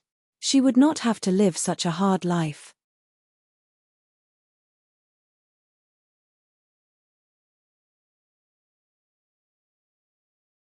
Chapter 530. Lu Heng was very glad that his damned cousin allowed him to meet Qin Yining at this time. Although Qin Yining didn't have any romantic feelings for him, being able to meet her at the best time of his life and leave a good impression on her was enough to satisfy him. If he hadn't met Qin Yining at this time, or if he had gotten a little older, perhaps when they met again, they wouldn't have trusted each other as much as they did in this lifetime. Was this what Qin Yining meant by everyone has their own fate? Lu Heng's thoughts ran wild. After a long time, he frowned in exhaustion and fell asleep again. After an unknown amount of time, he suddenly felt that he was hugging a very hot oven. Lu Heng suddenly opened his eyes. His exhausted appearance couldn't hide his anxiety. Qin Yining had a fever. And it was a high fever that wouldn't subside. After all, it wasn't convenient for Lu Heng to help Qin Yining scrub her. Hugging her to sleep while she was unconscious was already crossing the line. Therefore, Lu Heng went to find two trustworthy female clansmen to help Qin Yining scrub and lower her temperature. Qin Yining's originally pale face was now an unhealthy shade of red because of her fever. Her lips were so dry that they cracked a few times. The high fever didn't subside, causing her body, which was previously as cold as ice, to feel abnormally hot. When the clansmen helped Qin Yining wipe her sweat, they realized that Qin Yining had really lost a lot of weight, especially the bones on her wrists. They seemed to be very sharp and could pierce through her skin at any moment. After the clansmen helped Qin Yining scrub her, Lu Heng returned to the tent and fed Qin Yining some warm water. Qin Yining subconsciously swallowed a few mouthfuls. When he tried to feed her something else, Lu Heng helplessly realized that Qin Yining refused to open her mouth. It was as if she was determined to die. Lu Heng couldn't help but sigh when he saw how weak Qin Yining was. He persuaded her in a low voice, "Wake up. No matter what, you have to drink more warm water and eat more. Your current appearance is completely different from when we first met. Look at how thin you are." Even though he knew that Qin Yining was unconscious and couldn't hear him, Lu Heng still persisted in persuading her gently. Qin Yining was sometimes cold and sometimes hot. She would often lift the blanket on her body. She felt as if she was in a raging fire. Large beads of sweat rolled down her forehead. Lu hurriedly used his sleeves to wipe them away. Lu Heng looked at Qin Yining's sweat-drenched hair. For a moment, he felt sad in his heart. He had never been a pretentious person. When someone told him that the Lu family was in trouble, he wasn't afraid to confront them head-on. Even so, no matter how heartless Lu Heng was, he had already reserved the softest part of his heart for Qin Yining. Now that Qin Yining was terminally ill, he didn't have the ability to save her. Lu Heng felt as if a knife was being twisted in his heart. If he had known that something like this would happen, he would have thought of a way to snatch a doctor to accompany them when they first entered the desert. If Qin Yining's cold had been properly treated from the beginning, it wouldn't have developed into such a dangerous situation. Qin Yining obviously didn't know what the people around her were thinking or doing. At this moment, she felt as if she had fallen into a pitch-black abyss. There was no light in front of her. The abyss seemed to be a pool of lava that was about to melt her bit by bit. So hot. So hot. Qin Yining mumbled uncomfortably. She didn't know when she fell into a deep sleep. She didn't even know that Lu Heng had carried her into the carriage with a blanket. Over the past few days, Qin Yining's time awake had decreased because of her weak body. The bad premonition in her heart had also slowly spread. She didn't know how long she had been unconscious. When she opened her eyes again, she was lying on a wooden carriage. She could hear gusts of wind howling in her ears. She vaguely felt someone helping her adjust her scarf. Then, a warm hand covered her forehead. Then, the person sighed and said, "Don't be afraid. We will definitely walk out of this desert. We have enough food. There's nothing to be afraid of."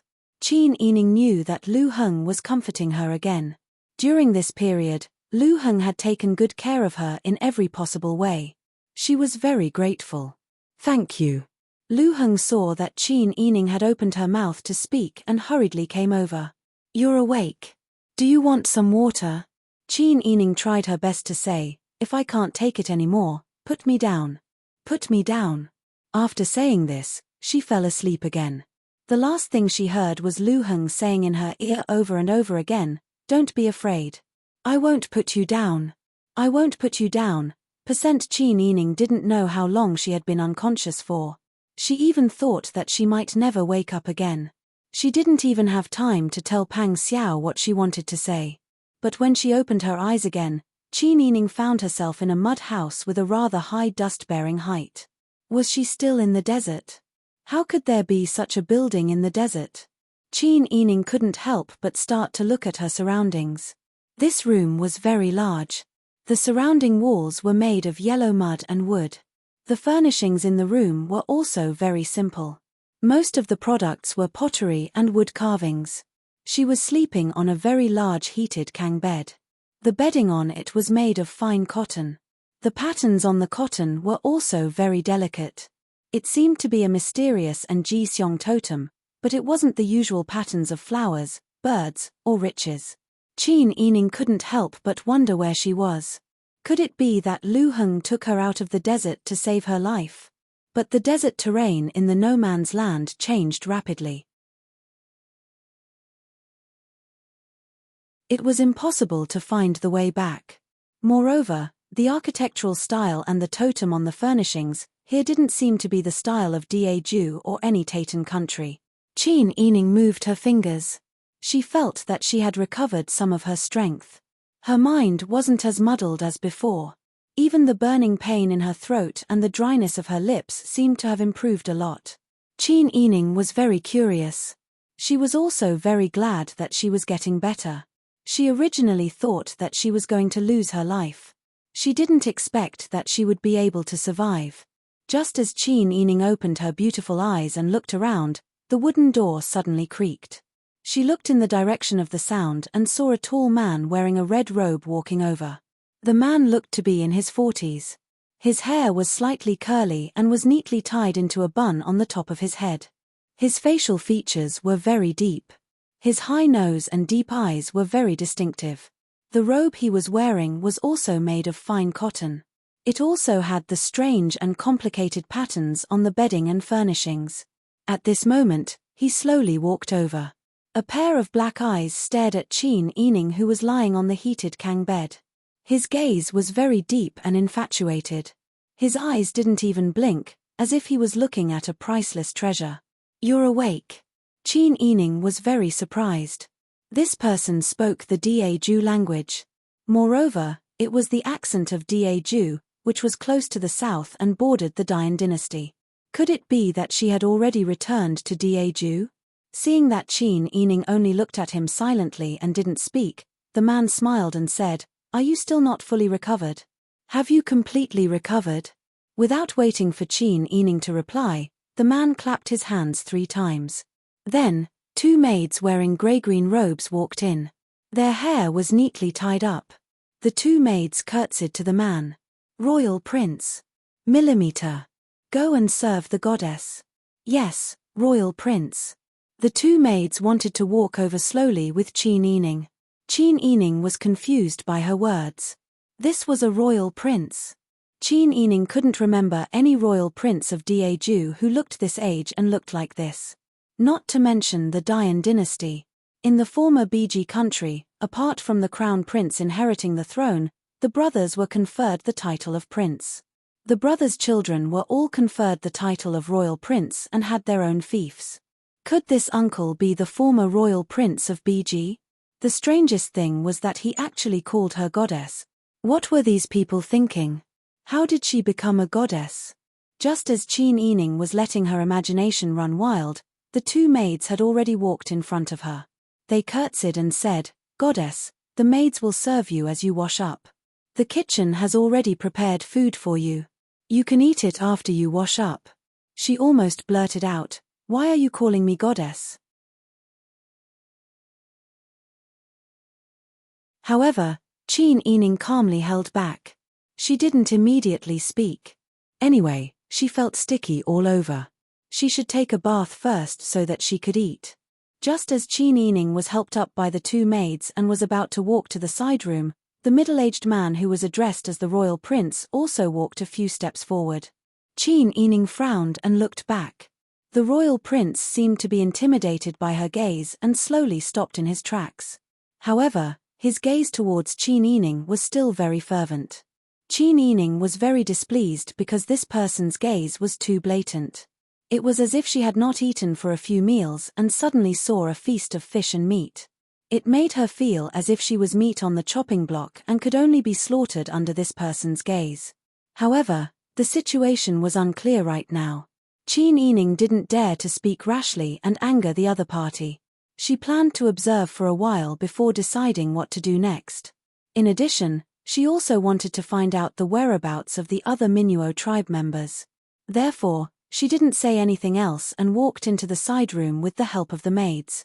The side room was also very spacious, and the ceiling was also very high. The furnishings in the surroundings all revealed a bit of rusticity. Coupled with the furnishings with special patterns or totems, it gave off a kind of foreign aura. The maids helped Qin Yining to the back of the screen. They helped her up the 3 wooden steps. Only then did Qin Yining realize that there was a wooden bathtub half embedded in the floor above the steps. The water inside was steaming hot. There was a wooden ladle floating on the surface of the water. 2 towels were placed on the edge of the bathtub. Qin Yining said, "You may leave. Goddess's body is still very weak. Please allow us to serve you as you bathe." The 2 maids bowed deeply as they spoke. Although Qin Yining had been rich before, she wasn't the kind of person who could enjoy such a great ceremony with a clear conscience. Moreover, she felt her current body. Although it was much better than before she fainted, she still didn't have the strength to do so. However, she did not have the strength to take a bath alone. Moreover, she still wanted to ask about the situation here, so she simply nodded.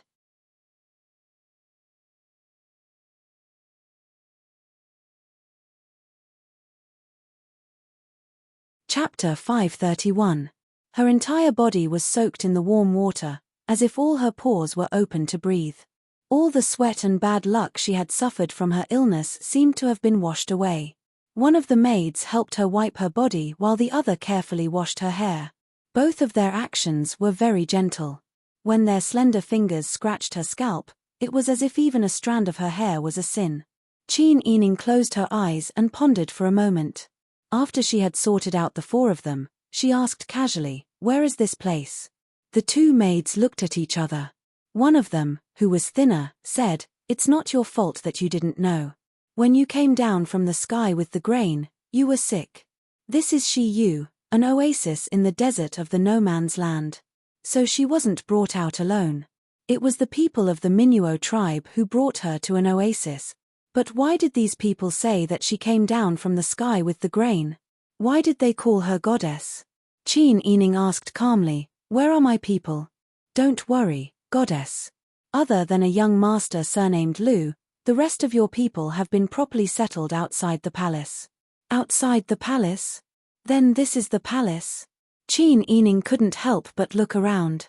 She had to admit that the palace was indeed a little shabby. Seeing their cautious attitude, as if they were afraid of this goddess, she lowered her voice and deliberately asked unhappily, "Where is young Master Lu?" The maid saw that Qin Yining seemed to be angry and said nervously, "Goddess, please calm down. It's because young Master Lu offended the Duke that he was locked up." "Offended? How did we offend him?"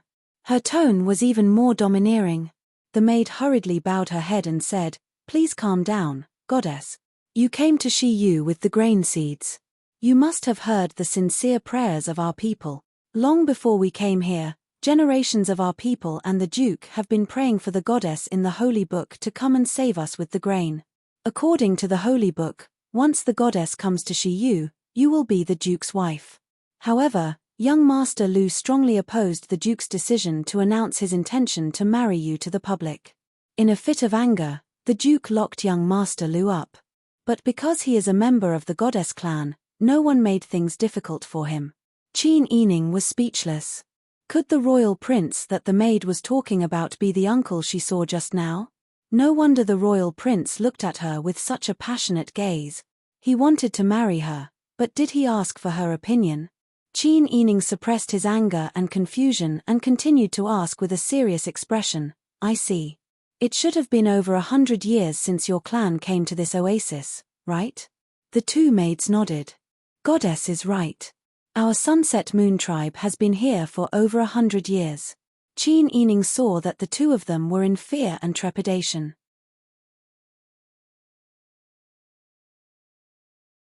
They seemed to be in awe of this mysterious goddess, so she could not overdo it. No matter what, she had to conform to their impression of the goddess. Thus, she was not in a hurry to ask any more questions. From the information that they had given her, she could tell that this was still the no man's land. The Sunset Moon tribe had been here for over 100 years. This tribe's accent and etiquette were similar to the southern part of Daeju, which bordered the Dian. However, from their clothing and totems, it was clear that they were a minority. Thus, this tribe should have come to the no man's land about 100 years ago. However, as far as she knew, this place had already become a desert 100 years ago. In other words, the Sunset Moon tribe was the same as the Minuo tribe. They had walked into the no man's land, crossed the desert, and luckily arrived at this oasis. The Minuo tribe had been hunted down and had no choice but to enter the no man's land. In such a harsh environment, they could not have come out. The entire Sunset Moon tribe couldn't have come out to sightsee, right? Qin Yining deduced that they must have been forced to come here 100 years ago for some reason. Considering the complex landscape of the no man's land, they should be like the Minuo tribe, unable to find a way out. Even if they had a general direction, it would be very difficult to find a way out. Furthermore, this oasis could support a tribe for 100 years. They even had the spare energy to build a palace and were not stingy with water. This meant that this oasis should be very large and did not lack water. However, the two of them had described her as a goddess who had descended from the sky with food. This meant that this tribe was lacking in food. At least, when they had first arrived at this oasis, they were lacking in food. Qin Yining knew the tricks of the superiors. When food was scarce and they were afraid of a revolt, they would often think of all kinds of ways to appease the people. That was why they made up a legend, saying that the goddess would bring food from the sky and give the people hope. In fact, it was a kind of trick. Even if the people below did not understand, the county king would definitely understand. However, the county king had called her a goddess just now. It was clear that the county king was trying his best to reverse the situation according to the Holy Book and wanted to brand himself as the rightful king. Qin Yining could only deduce these conclusions for now. She had to continue investigating to find out the specifics. The most important thing now was to find a way to meet her tribesmen and rescue Lu Heng. Qin Yining made up her mind and closed her eyes to rest, maintaining a sense of mystery. The two maids saw that she had closed her eyes and did not speak. There was no other expression on her exquisite and charming face. She had an air of nobility that could not be profaned. Their movements became even more careful. After bathing, the two maids brought out a red robe made of fine cotton and embroidered with the complicated totem of the Sunset Moon tribe. The style was similar to what the women here wore. The sleeves were narrow and the skirt reached the waist. When Qin Yining wore it, it accentuated her slender waist and the curves of her body rose and fell like a mountain. Her long hair was carefully dried and half of it was tied up with a pure silver tassel hairpin. The rest of her hair hung down her back, giving her an otherworldly aura. In Dian and Daeju, this kind of hairstyle was worn by unmarried young girls. Qin Yining guessed that this was also the custom here. However, When she thought about how the county king wanted to take her as his first consort, Qin Yining understood their intentions. However, the situation was not clear yet. Qin Yining did not intend to reveal the truth. They could do whatever they wanted for now. When she left the side room and arrived at the main hall, County King Xie was still in the room. He saw Qin Yining walk over with the help of the two maids. As she walked, her skirt fluttered in a beautiful arc. Her flawless appearance stunned him. County King Xie stood up. His face was red and he said excitedly, "Goddess." When he spoke, he did not know what to say. He just stared at Qin Yining. Qin Yining was disgusted by his gaze. However, she had no choice but to lower her head. The safety of the Minuo tribe was not guaranteed yet, so she could only say, "County King. May I ask where my tribesmen are now? I want to see them." "Ah, that's easy. However, Goddess's body is not fully recovered yet. It is not suitable for you to leave the palace. Why don't this king have someone bring them into the palace? However, there are many of your tribesmen.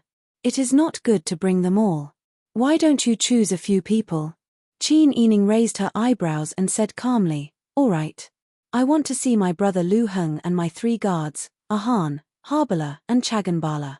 Also, bring my maids Su Rina and Wu Lan." County King Xie nodded and was about to order someone to bring them over. However, he paused and said with a smile, "This king will naturally agree to Goddess's request. However, I have not asked for Goddess's name." Qin Yining said calmly, "My surname is Zhao."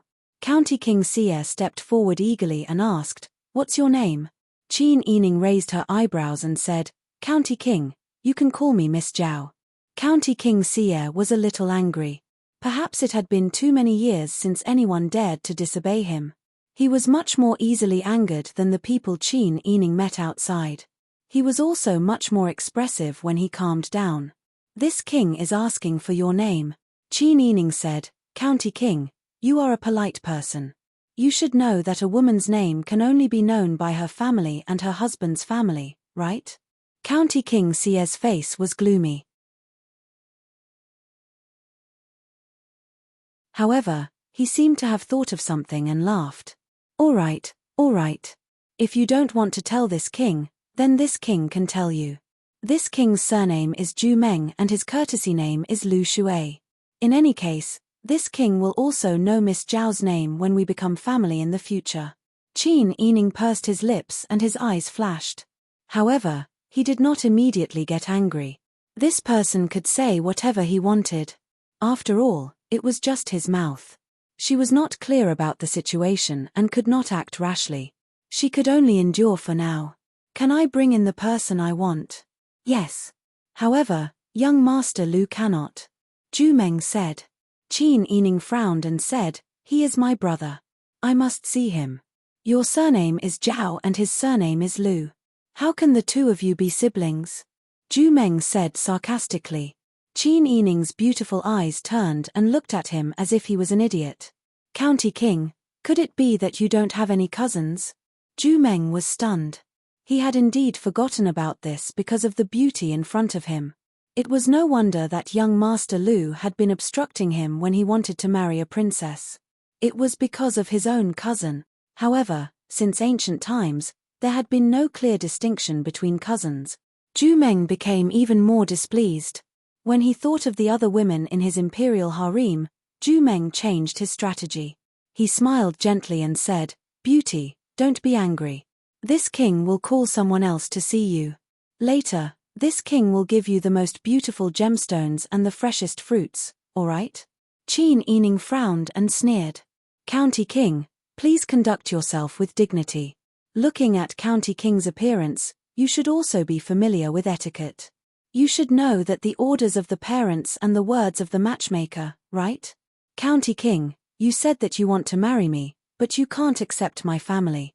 Why is that? I don't think I can accept your attitude." After saying that, she turned around and left Zhu Meng with her back to him.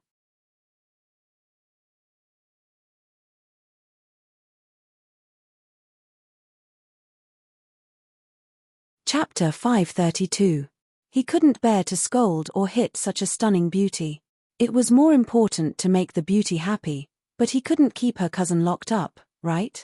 As for whether or not there was something between her and her cousin, although he was angry, he didn't care. Even if she knew what it felt like, it wasn't a bad thing. She was even more tactful. Thinking of this, Ju Meng smiled widely and said, all right. Don't be angry, beauty. This king will do as you say. Qin Yining refused to turn around and sat on a wooden stool to the side.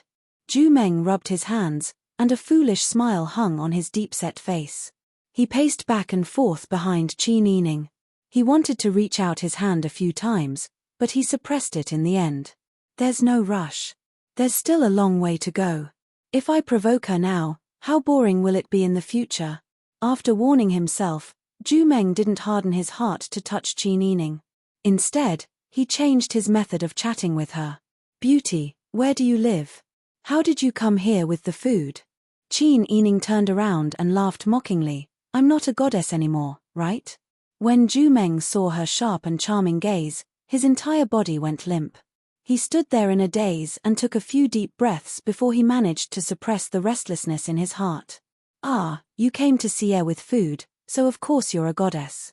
However, even if a goddess was born in the mortal world, she would still have a place of origin, right? Qin Yining glanced at him indifferently and didn't say anything. When she first met him today, she thought he was a steady and cold man.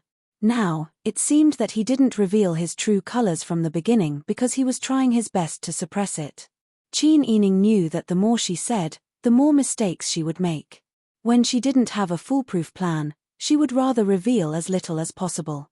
Thus, she simply propped her chin up and closed her eyes to rest, completely ignoring the person behind her. Ju Meng stood with his hands behind his back and pursed his lips as he stared at Qin Yining. His gaze was so passionate that it was as if he could see through her clothes. He looked serious, but in reality, Qin Yining felt uneasy.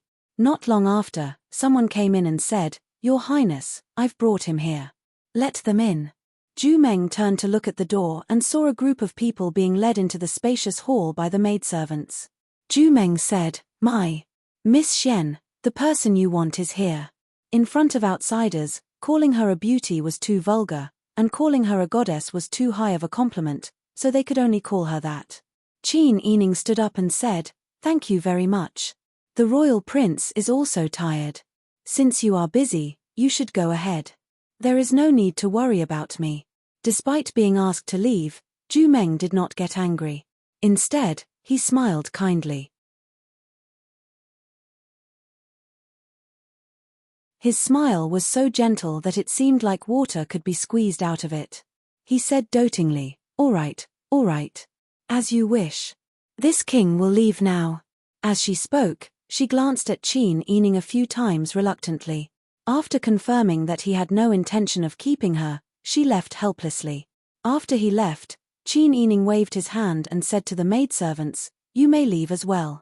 The maidservants looked at each other. In the end, they obeyed and left. When they were the only ones left in the hall, Qin Yining walked quickly towards Lu Heng and the others. Even though she was still a little dizzy because she had not fully recovered, the joy of seeing them again made her smile. Are all of you all right? We are all fine. We are all fine. Clan leader, your body has recovered. Uncle Ahan said happily. Qin Yining smiled and nodded. I am already much better. Thank goodness you all did not give up on me. Qin Yining looked at Lu Heng and thanked him with a smile. Thank you. I actually saw you before I fell asleep. Lu Heng saw that Qin Yining had regained her vitality and was no longer as weak and helpless as before. He also smiled. It is good that you have recovered. At first, I did not believe in the abilities of the doctors here. I did not expect them to be so good. Qin Yining hurriedly pulled everyone to sit down and asked in a low voice, Is everyone all right? Is our clansman all right? How did we get here? Lu Heng said in a low voice, On the 4th day after you fell unconscious, we saw an oasis. At first, we thought it was an illusion, but then a group of soldiers wearing rattan armor surrounded us. When they saw our supplies and saw you sleeping in the carriage, the rattan armor soldiers said that some goddess had come. We did not know what to do.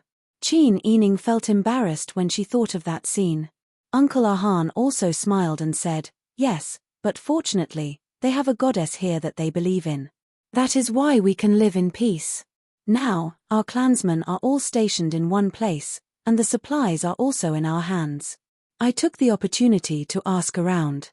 This Sunset Moon clan should be from Daju.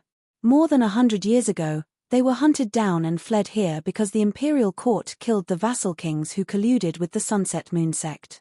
These days, I have been asking around and connecting the stories I heard from many people.